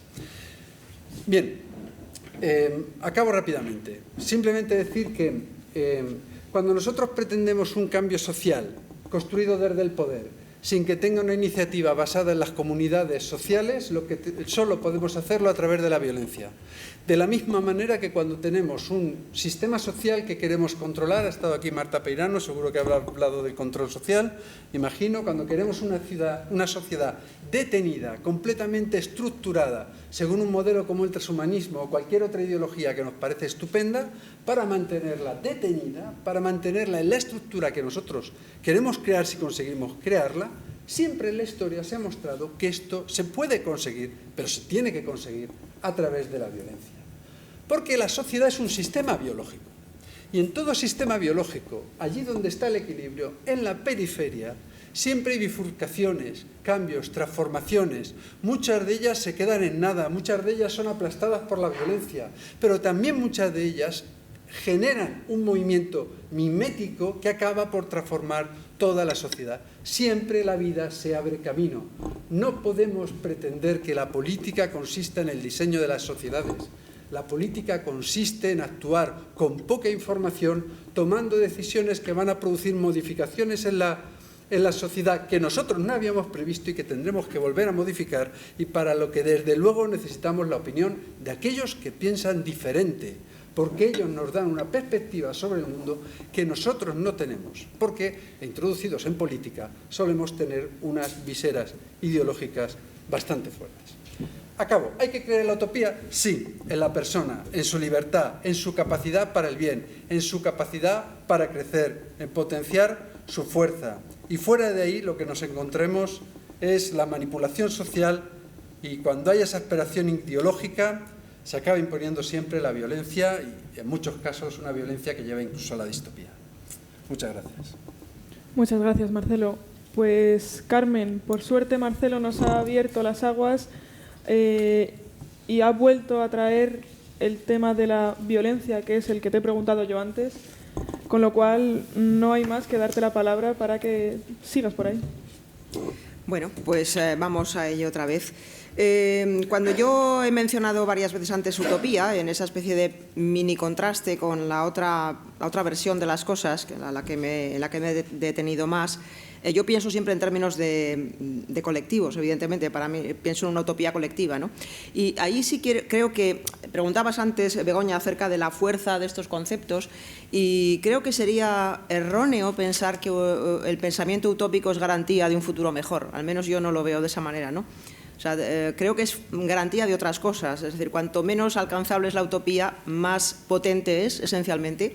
Y, por lo tanto, es garantía de que estaremos permanentemente en una especie de estado de ansiedad positivo para ir a mejor, pero evidentemente no se trata de conseguir algo que va a llegar en algún momento. Discutía el otro día en clase con estudiantes acerca de una potencial utopía queer, por ejemplo, y bueno, no voy a entrar en este terreno, si queréis luego podemos discutirlo, pero realmente lo que salía a relucir era eso. Es decir, lo potente es la deconstrucción permanente, no el alcanzar un punto final. Es decir, llegar a una felicidad perpetua y perfecta después de haber pasado por una serie de transiciones, ¿no?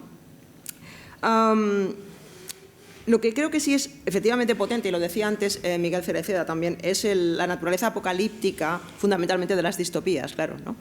O sea, recordaba mientras le escuchaba antes también un libro chiquitito de Jacques Derrida que se titula todavía, sobre un tono apocalíptico aparecido recientemente en filosofía, que trata sobre el texto de Kant del conflicto de las facultades, ¿no?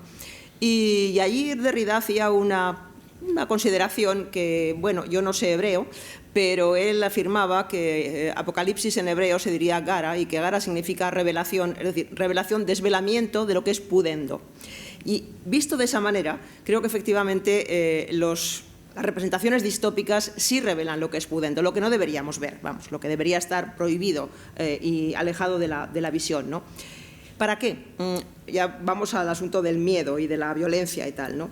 En esencia, tengo la sensación, al menos es lo que se me ocurre en este momento, de que el miedo es funcional en este sentido, pero no como resultado de la percepción de algo que es terrible, sino que es precisamente eficiente para convertir algo en algo terrible. Es decir, que es una herramienta para hacer un mundo distópico, esencialmente, ¿no? Al menos esta es mi versión ahora mismo, ¿no? Lo que realmente nos debería dar miedo, seguramente, es las estrategias mucho más modestas. Ni siquiera sé si llamarlas estrategias, porque parece que estamos pensando también en un genio maligno, en un científico loco, en alguien que está haciendo que la vida sea de determinada manera, y no creo que eso sea así, ¿no? Creo que es algo mucho más compartido y en lo que hay más responsabilidad. Y precisamente en la concepción de la distopía, al menos la que estoy intentando defender, creo que hay un elemento que no aparece en la utopía nunca y que la diferencia también muy bien, ¿no? Aunque sean obviamente ortogonales en cualquier sentido, ¿no? Es decir, y es que el mundo distópico siempre tiene detrás una cadena causal, es decir, siempre hay responsabilidades, siempre hay agencia. La utopía no, la utopía podemos pensarla en términos mesiánicos, como un acontecimiento, algo que está por allá, que nunca va a llegar, etcétera, etcétera, ¿no? Pero el mundo distópico siempre tiene detrás responsabilidades. Y eso es lo que nos debería dar miedo, esencialmente. O sea, si por casualidad identificáramos el mundo en que vivimos con rasgos distópicos, deberíamos empezar a tener miedo. Porque quizá estamos cooperando para un mundo peor, ¿no? Entonces, ¿qué rasgos potencialmente distópicos, ¿no? Quizá hay que decirlo con mucha más prudencia de la que yo estoy utilizando aquí, pues por la velocidad y porque me dejo llevar y me vengo arriba, ¿verdad?, por mi aragonesismo. En fin, una de las cosas que creo que da cierto miedo es lo que yo llamaría la economía de la estupidez. Es decir, hace bastantes años publiqué un librito muy chiquitín que se llamaba Ciudadanos Ready-Made, ¿no? O la educación humanística, no recuerdo el subtítulo, pero tenía que ver con la recuperación de la experiencia, ¿no? Bueno, yo ahí defendí algo que creo que se puede seguir defendiendo y que creo que eso a mí me da miedo, ¿no? Me da miedo el hecho de que estemos construyendo ciudadanos ready-made, es decir, preconfeccionados. ¿A base de qué? A base de consignas y a base de fórmulas de estupidez hermenéutica, ¿no? Además de la estupidez normativa que supone ya la consigna en sí misma, ¿no? Eso es lo que me da miedo. Eso es lo que creo que habría que revisar y, por lo tanto, lo que habría que revisar esencialmente son nuestras prácticas educativas, por ejemplo, y nuestra dejadez a la hora de practicar aquello que nos parecía tan importante o que nos parece tan importante y que siempre mencionamos cuando estamos intentando, pues no sé, hacer una apología de la filosofía, por ejemplo, ¿no? La capacidad crítica, la reflexión, todas estas cosas. Esto lo tenemos profundamente olvidado. Lo tenemos profundamente olvidado porque hemos fundamentalmente externalizado lo que sería antes la introspección. La introspección consiste en mirarse dentro, no en mirar el teléfono móvil. Y en este momento podemos hacer el ejercicio todo el mundo, ¿no? Nadie está en silencio en un café, tomando un café solo, sin el teléfono, en el metro o en cualquier sitio. Todos tenemos el teléfono así, ¿verdad? Es decir, eso es nuestra cabeza, eso es nuestra mente. Hemos externalizado todos los procesos que antes eran fundamentales para constituirnos como lo que éramos, es decir, como seres, no sé, racionales, humanos, llámese uno como quiera, ¿no? Creo que eso es lo que realmente da miedo y eso es lo que constituye no sé si el principio o la parte intermedia de un universo distópico, porque eso es lo que nos constituye como individuos manejables, fundamentalmente, ¿no? O sea que más que de violencia yo hablaría de eso. Hablaría de las estrategias, que, insisto, no sé si llamarles estrategias, ¿no? Porque no, bueno, quizás sí, quizá habría que llamarles así, pero en cualquier caso asumo la parte de responsabilidad que me toca como ciudadana también, ¿no? Pero creo que eso es lo que está constituyendo, eso es lo que puede constituir quizá un universo distópico en el que evidentemente no creo que nos guste vivir, pero en el que a lo mejor necesariamente vamos a acabar viviendo, ¿no? Más allá de otro tipo de procesos, más allá de la deforestación, que también evidentemente, ¿no? Pero más allá de eso, en el mundo propiamente humano, creo que es eso. Entonces, es lo que efectivamente deberíamos hacernos mirar. Y esencialmente para mí el miedo es simplemente, eso sí, una herramienta, una estrategia para hacernos caer en un universo distópico. Y nada más, me callo aquí ya. Vale. Muchas gracias, Carmen. Pues para hilar contigo, Diego, la verdad que ahora con la intervención de Carmen, creo que ella hablaba más sobre, pues como lo has dicho ahora mismo, el mundo humano, la existencia del ser humano. Y tú antes nos has hablado de la esencia del ser humano. ¿Cómo podemos bajar este plano tan abstracto como sería la esencia del ser humano a la existencia? ¿Cómo podemos cambiar esta existencia? Siguiendo la pregunta acerca del cambio social. ¿Qué nos puedes decir acerca de esto? Bueno, muchas gracias. Si supiera contestar a esa pregunta, creo que no estaría aquí, estaría en otro sitio.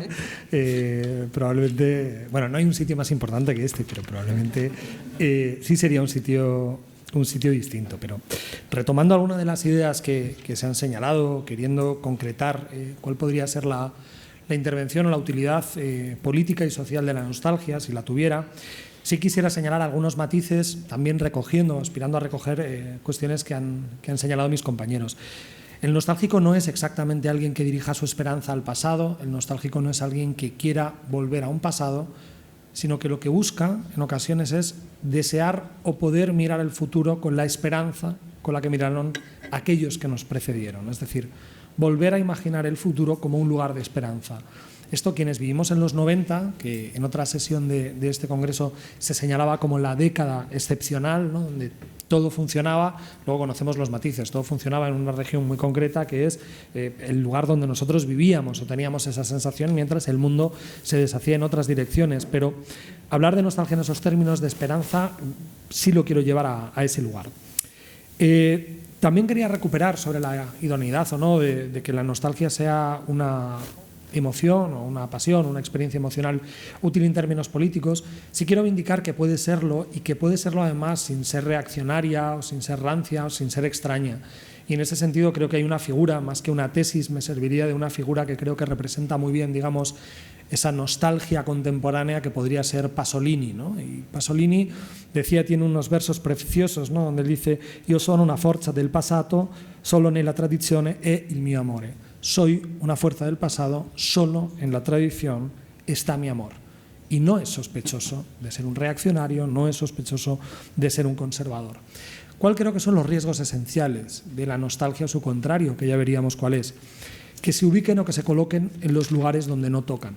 Yo creo que cualquier sociedad, que cualquier comunidad política tiene fuerzas destructivas que van purgando de algún modo aquello que no funciona y fuerzas conservadoras que intentan retener, ¿no?, la tradición, la cultura, aquello que asumimos que es valioso y que es digno de ser recordado, ¿no?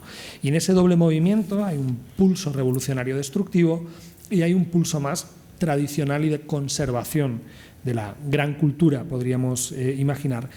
Pero creo que lo que falla, o que políticamente lo peor, es cuando eso se invierte, es decir, cuando hay una inversión de roles, que como saben, en la República de Platón sería el peor de los males, ¿no? Que el zapatero hiciera de armador de barco, que quien no sabe hacer una cosa la que había haciendo. Yo creo que un riesgo de nuestro tiempo no es que hayan, al contrario de lo que dice mucha gente, que están surgiendo fuerzas conservadoras dentro de los partidos conservadores, sino que yo creo que lo más extraño es que hay gestos, hay estéticas conservadoras en lugares que estarían llamados a la revolución.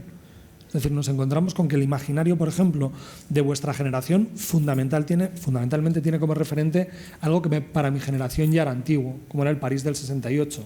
Y yo descubro a estudiantes que proponen soluciones que a mí me suenan a la generación de mis padres, ¿no? Digo, qué cosa tan extraña. Claro, y se ha saltado, ¿no? Hoy, con todo el respeto del mundo, en nuestra facultad, los estudiantes de Historia del Arte querían hacer algo muy rompedor y lo que han hecho es algo que ya se hizo en el año 90, que era exponer pornografía en el hall de la facultad y poner un váter, ¿no? Es en 1917, ¿no?, cuando Duchamp pone un urinario. Entonces, el problema no es que haya fuerzas conservadoras o fuerzas revolucionarias, sino que pensemos que estamos haciendo una revolución poniendo un váter, ¿no?, como un objeto artístico o digno de ser contemplado. Entonces yo creo que ahí lo que tendríamos es que ambicionar que las revoluciones fueran efectivamente nuevas, que tuviéramos una potencia creativa para imaginar formas de romper y formas de inaugurar, formas de vida que fueran genuinas y que fueran autónomas. Pero también creo que existe una manera, y como tengo que hablar de la nostalgia, si la quiero legitimar, como se habla siempre tan mal de ella, yo sí quiero señalar algunos elementos que creo que pueden resultar útiles de esas fuerzas que yo decía, que pueden intentar mantener los fuegos vivos de esa tradición donde nos reconciliamos. y donde, por cierto, podemos encontrar tanto a Bernardo de Chartres como a los Gallagher, ¿no? Porque también un disco de Oasis se llamaba On the Shoulders of Giants, ¿no? Mencionando esa idea de que subidos a hombros de gigantes es como se ve el futuro. Pero creo que una manera de utilizar creativamente la nostalgia, que es como fuente de inspiración, es decir, leyendo a las personas que nos precedieron, viendo las ruinas de otros mundos sidos y que efectivamente nos pertenecen y en su pérdida también nos instruyen, creo que encontramos formas de inspiración. Creo que cumpliendo también ese ideal, ¿verdad?, griego del nocise autón, del conocernos a nosotros mismos, es imprescindible que tengamos un trato con la tradición humanística, cultural, con aquellos elementos que han salido de la mano de los seres humanos y que de algún modo nos han instruido. Y creo, por lo tanto, que ese pulso, digamos, nostálgico en el ejercicio de la revisión de lo que hemos sido, por más que esa revisión pueda ser crítica, es efectivamente útil. Y luego creo, además, que esa memoria, que esa cierta nostalgia, ese echar de menos cosas que no las echamos de menos a veces simplemente porque fueran buenas, sino porque fueron nuestras, ¿no? El reconciliarnos con esa forma de pasado creo que tiene también una cierta utilidad para sentirnos menos solos. Y a mí me pasa, a lo mejor es que soy un cursi, pero cuando leo un texto muy antiguo, del IV a.C., y me reconozco, lo primero es una cura de humildad, porque me descubre que no soy tan especial, ¿no? Que cuando pensamos que hemos tenido una idea genial o que nadie, este es un pulso muy adolescente, ¿no? Lo de nadie sufre como nosotros, y luego uno lee, ¿no?, un buen poema antiguo y dice, oye, pues a lo mejor sí, a lo mejor han sufrido incluso mejor que nosotros. Y yo creo que en ese sentido los siglos nos abrigan de una forma.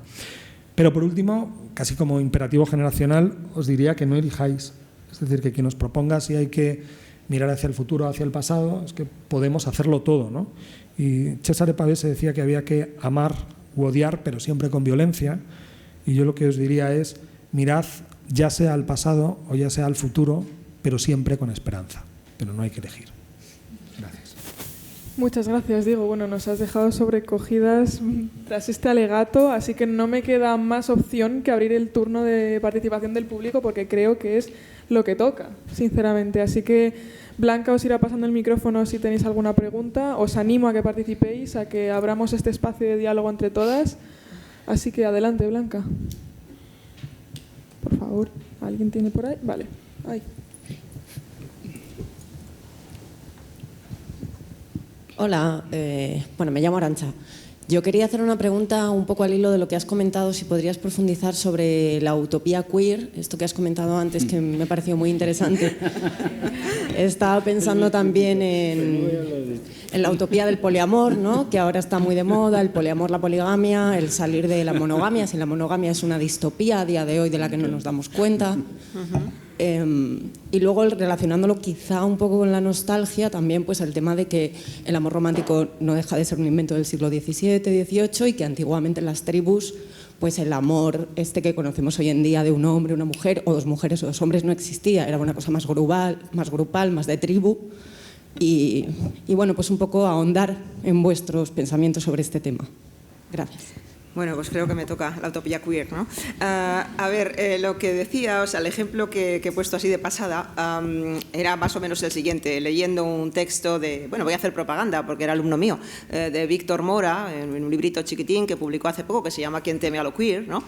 Leyendo ahí en clase, quiero decir, bueno, pues unos estudiantes habían reproducido, digamos, una de las ideas que se manejan en ese libro y es que, bueno, podemos pensarnos no a la manera en que se pensaba la modernidad al ciudadano, ¿no?, como alguien libre, racional, con autonomía, etcétera, etcétera, sino como un conjunto de individuos que pertenecemos a diferentes tipos de círculos concéntricos. En el centro estarían los, vamos a llamarles los normales, es decir, los que se acogen a una normatividad, dado que estamos hablando de género, una normatividad de género estándar, digamos, y en los círculos concéntricos, cada vez más afuera, ¿verdad?, estarían aquellos individuos que están o estamos más lejos de ese centro, hasta el círculo más externo, que sería el círculo de lo queer, digamos, ¿no? Entonces la pregunta era, una de las preguntas que se planteaban ayer era qué procesos hay que seguir, o sea, qué es lo que hay que hacer para conseguir una mejora, para alcanzar un mundo mejor, una utopía queer, justicia, lo que le quiera uno llamar a esto. Y la respuesta, claro, no era pertinente cuando se planteó, bueno, pues llegar al centro. No, porque llegar al centro significa entrar en la normalidad, de nuevo, y por lo tanto seguir manteniendo un conjunto de círculos concéntricos que están fuera de la normalidad. Es decir, si lo queer significa el ansia de desclasificación, que es como a mí me gusta presentarlo, más o menos, claro, entrar dentro de un círculo significa reclasificarse en otro sitio. O sea, ya no estoy en el último círculo, sino que no estoy en el centro, pero estoy reclasificándome. Y por tanto estoy clasificando a los otros otra vez, ¿no? Entonces, eso era lo que quería decir con esto, es que cualquier utopía, incluso esto, que parece una utopía hasta cierto punto, bueno, plausible, ¿eh? Es plausible pensar en un mundo sin géneros, quizá, ¿no? Pero hasta eso realmente debería producir fundamentalmente esa especie de deseo de construcción permanente, de estar permanentemente ojo a visor para que no caigamos en aquello en lo que no queremos caer o para que no se caiga en aquello en lo que no se quiere caer, ¿no?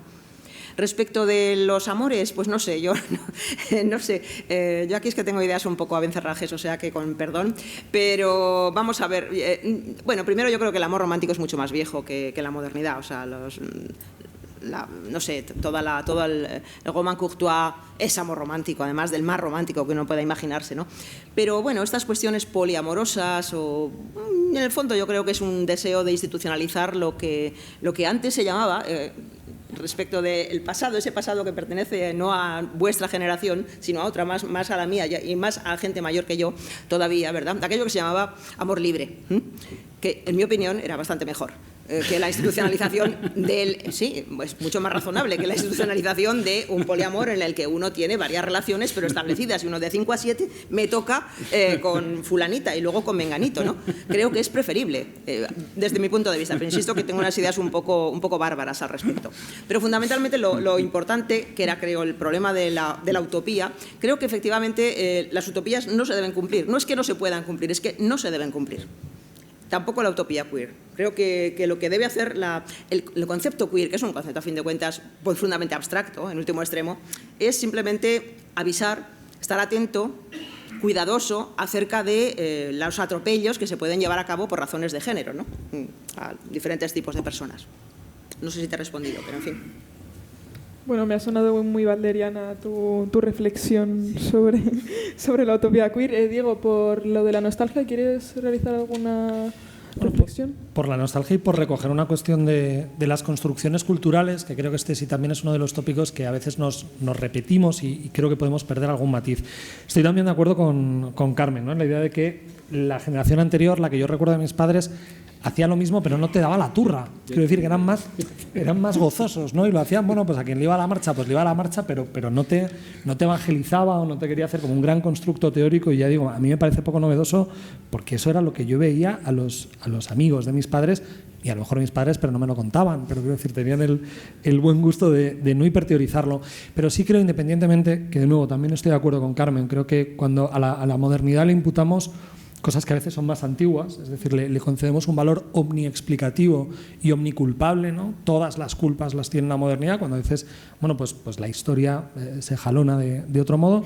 Pero sí hay un detalle que es importante, más allá de que pensemos si nos gusta más una construcción cultural u otra, y es que algo sea una construcción cultural no le resta valor.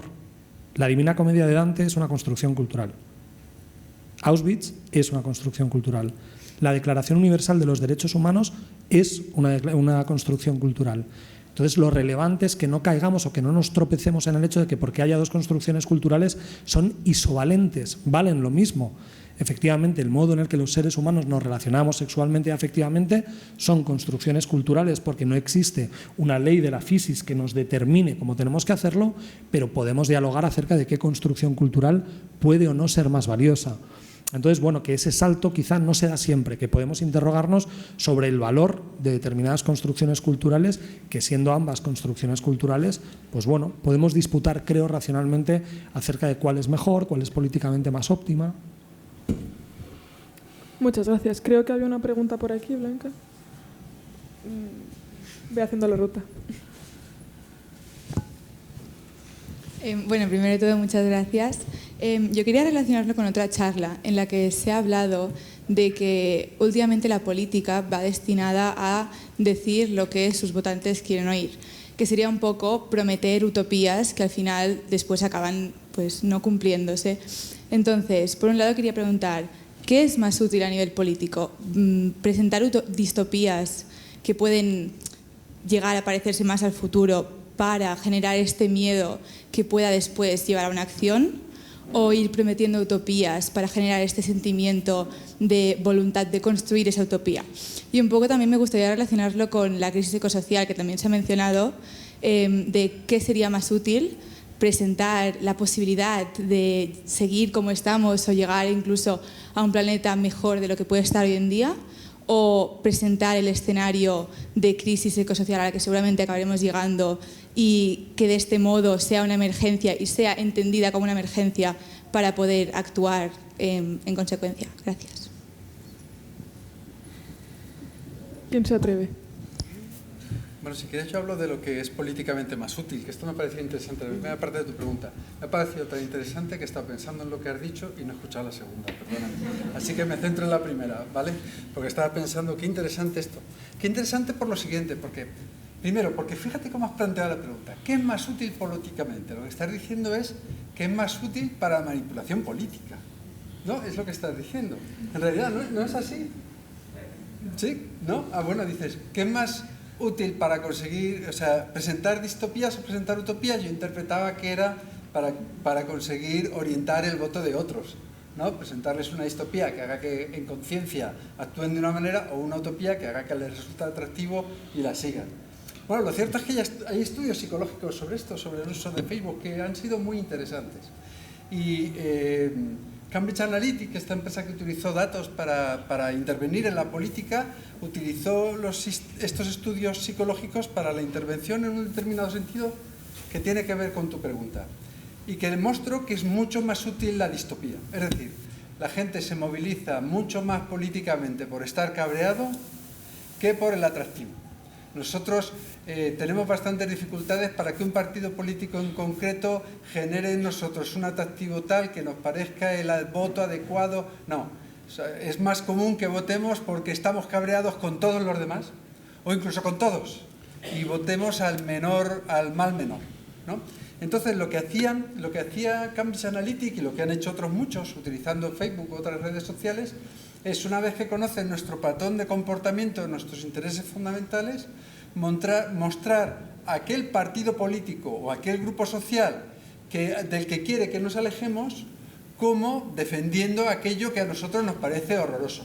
Por ejemplo, si en nuestro perfil de Facebook nosotros compartimos o habitualmente intervenimos en foros animalistas, a favor del cuidado de los animales, etcétera, pues te aparece en tu Facebook una imagen de que Vox, perdonad que diga referentes concretos, pero es que son ejemplos reales, Vox junto al PP están promoviendo una ley a favor de los toros o no sé qué, que a lo mejor es mentira, pero ¿qué se consigue con esto? Que tú digas, yo a esos no los voto, ¿no?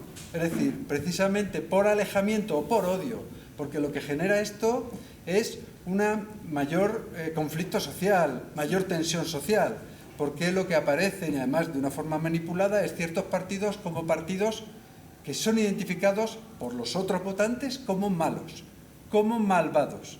Entonces es muy posible sostener el diálogo democrático así, porque te parece que los que no piensan como tú son demoníacos, porque así aparece en este tipo de manipulación psicológica que se utiliza y que es muy eficaz en este sentido.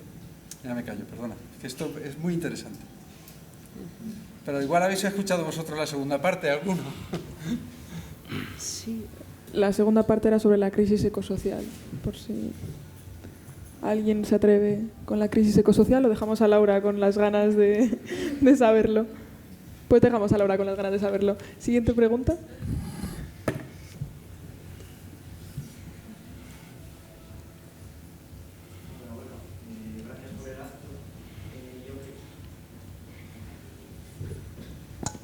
Perdón. Gracias a todos los ponentes por el acto. Yo quería seguir un poco la línea de la nostalgia que había iniciado Diego Garrocho, sobre todo en referencia a lo que comentas de que parece que ahora, digamos que nuestra generación, la nueva generación joven, demás, tiene como nostalgia de los viejos referentes del pasado, eso lo que serían los referentes de tus padres y demás, mayo de 68, mientras que son referentes que para vosotros ya habían, digamos, caducado. Mi pregunta sería si no puede ser que en realidad lo que suceda es que lo que hacemos es posicionarnos contra el sentido neoliberal y puede decirse que incluso un poco sesgado que se le dio a las reivindicaciones de libertad y demás de mayo del 68. Y un poco en base a eso la pregunta general sería, estoy en parte de acuerdo con la defensa que haces de la nostalgia como aparte como un sentimiento humano que se puede decir que sea quizá inevitable, también como una vía para, digamos, para la lucha política en general o para la democracia. Pero, como bien has comentado, en la nostalgia hay una parte de mentira o de idealización, llamémoslo como queramos, del recuerdo del pasado. Y quizás en esa manipulación del pasado podemos dejar de lado pues realidades, digamos, relacionadas con la opresión, con el dolor, con el sufrimiento social que efectivamente existía en ese momento y que en nuestro recuerdo actual, en nuestra rememoración nostálgica, quedan, digamos, eclipsados, porque lo que queremos es simplemente reivindicar que entonces estábamos mejor. Y frente a esto creo que quizás resulte más útil, y no sé si estarás de acuerdo, acudir al pasado como una forma, digamos, un poco más siguiendo la tradición benjaminiana, de sí, acudir al pasado a las luchas, digamos, que no fueron concluidas, pero también en el sentido de utilizarlo como mecanismo de análisis del presente, es decir, de decir lo que en el presente no nos satisface, pero en base a eso no quedarnos con que en el pasado parece ser que éramos felices, sino con que también en el pasado se intentó luchar por un mundo mejor. No sé si me he explicado muy bien, pero no sé. Pues muchas gracias. Qué preguntas tan difíciles. No voy a tener respuesta, pero sí voy a intentar por lo menos no protegerme y sí señalar por qué he dicho lo que he dicho y en qué medida creo que encaja bien con lo que ahora apuntabas. Con respecto a lo del neoliberalismo, es cierto, es decir, yo creo que hay un pulso, ¿no? Hay una emoción que se parece, que son análogas, ¿no? Hay, digamos, una pulsión generacional que empatan muy bien. Lo que creo es que el neoliberalismo al que se enfrentaban mis padres se parecía muy poco como marco social y como marco económico a lo que hoy estamos viviendo. Es decir, si utilizamos la misma palabra para nombrar el régimen económico que regía la Europa de posguerra, de las...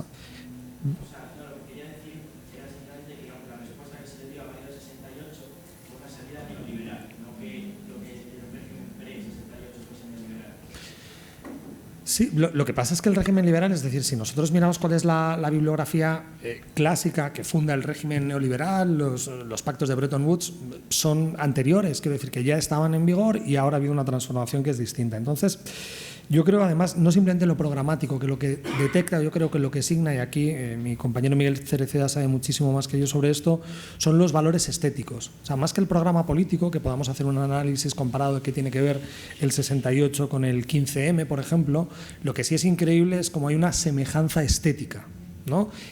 Pero cuando hablo de estética me refiero incluso a los abrigos que nos ponemos, al modo, ¿no? Yo siempre recuerdo la portada del libro de Alberto Olmos, Ejército Enemigo, donde aparece una chica con el puño en alto, que uno no sabe si es el París del 2010 o si es el París de 1968. Entonces, esa síncopa, digamos, estética, creo que es más reveladora que la puramente programática. Y ahí es donde sí parece que hay una pólvora creativa, por llamarlo de alguna manera, donde creo que se ha agotado. Y creo que esa nostalgia sí que tiene que ver con querer volver al soñar el futuro con la fuerza que lo soñó la generación, en el caso vuestro, casi de vuestros abuelos, y en mi caso, en el caso de nuestros padres.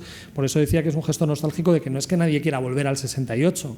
Lo que queremos es volver a soñar como se soñaba entonces. Lo que queremos es volvernos a poner gafas de Carey, lo que queremos es volver a hacer música folk, coger una guitarra acústica, y hoy lo podemos recrear. O sea, todo el universo hipster al que vosotros ya no pertenecéis, quiero decir, porque, de nuevo, ¿no?, por tribu urbana ya no formáis parte de aquello, sí que sincopa con algo que algunos hemos llamado incluso folk modernidad, ¿no? Y era, bueno, ese momento en el que en Malasaña había talleres para tejer con lana, para hacer alfarería, o sea, como un retorno a experiencias, o el Lolina Café, el picnic, o sea, bares que son el salón de mi abuela y que a la gente pues le genera una cierta tranquilidad de ánimo, se sienten a refugio en ese contexto.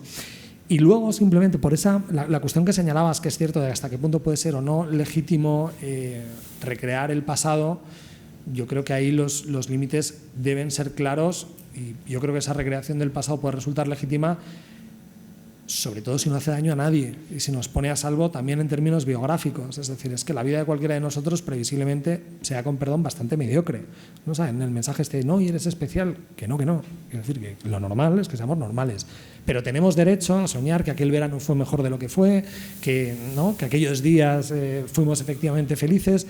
Y a mí siempre me gusta señalar que la ficción es una suerte de mentira legítima. Y a veces recurrimos a la ficción no porque creamos que es cierta, sino porque nos alivia, ¿no? En el libro yo incluso utilizaba una frase que salía en Batman, ¿no? ¿Qué le vamos a hacer? Pero hay un momento donde Batman dice, la gente merece algo más que la verdad, en la Batman de Nolan. Dice, bueno, pues si la verdad es insuficiente, pues también hay una descripción posible del arte como una enmienda de la naturaleza, donde le damos a la naturaleza aquello que le falta.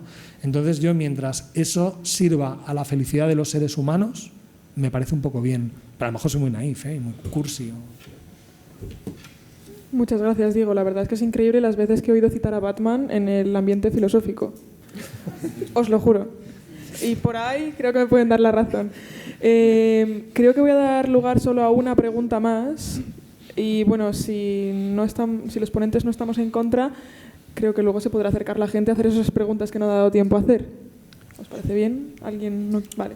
Pues, Blanca, a tu elección. Lo siento, la que estamos cerca.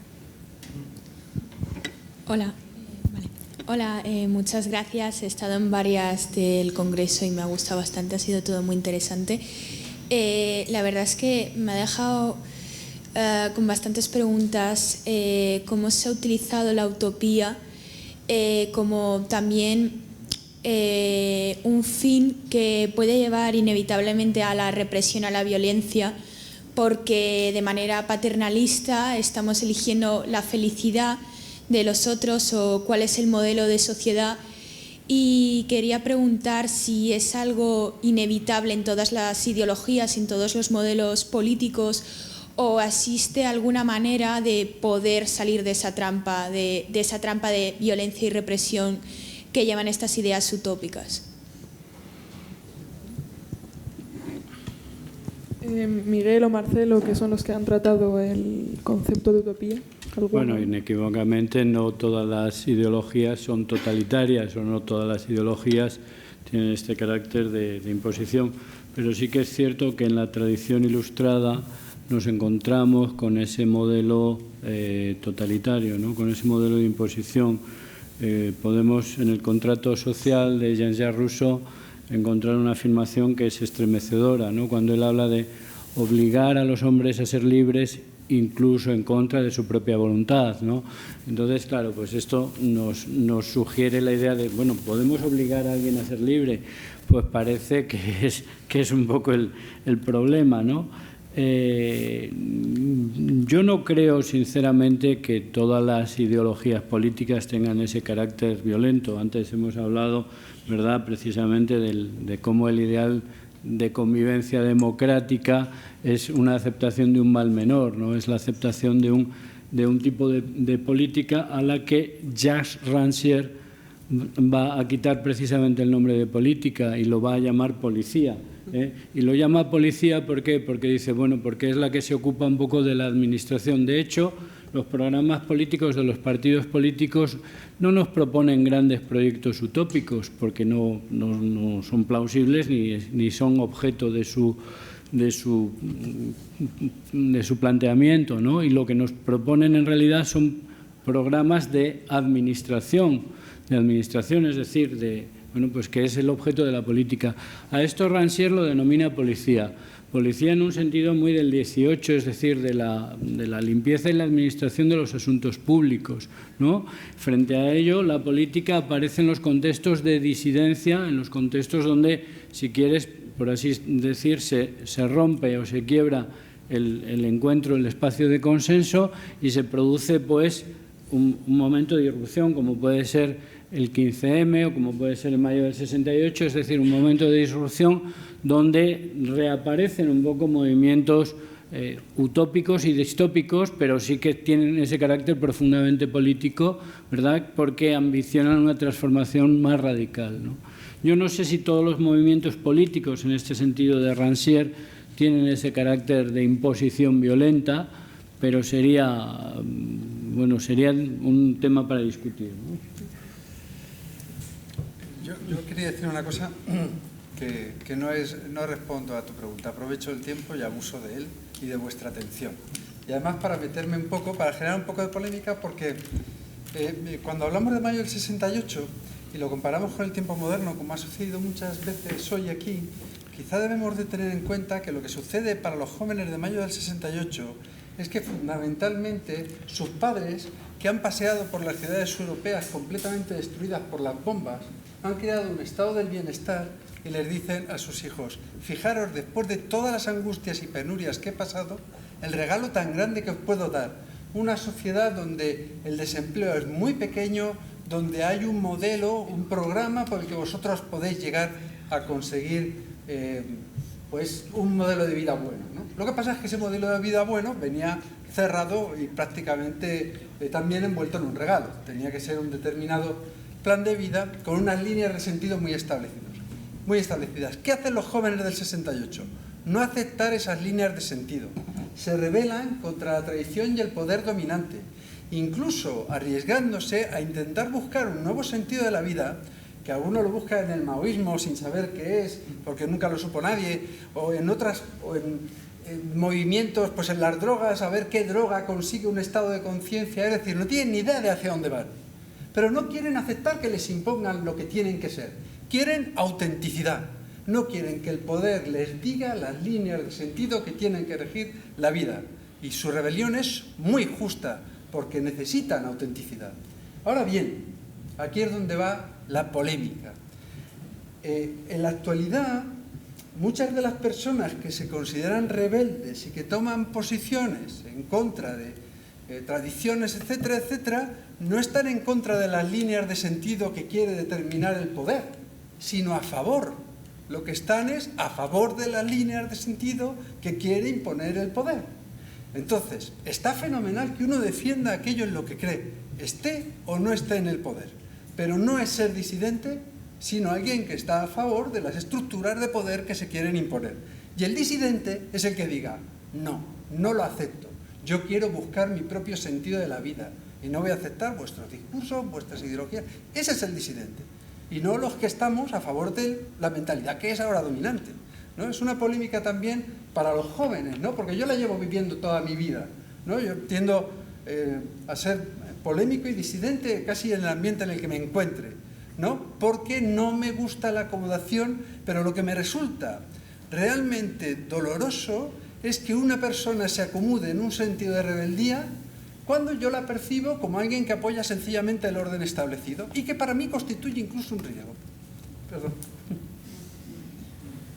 Muchas gracias, Marcelo. Pues con esta intervención cerraría esta mesa, pero no quiero que os vayáis de aquí sin que de parte de los organizadores y organizadoras del Congreso y de parte también de Valerio Rocco, el director del CBA, que no puede estar ahora con nosotros, agradeceros haber atendido a esta serie de charlas, a este congreso que con tanta ilusión hemos organizado los alumnos de Filosofía, Política y Economía, y animaros a que todos los años vengáis a este evento que con tanta ilusión cada generación organiza. Y nada más, o sea, simplemente daros las gracias y pediros un fuerte aplauso tanto para los ponentes como para el Congreso.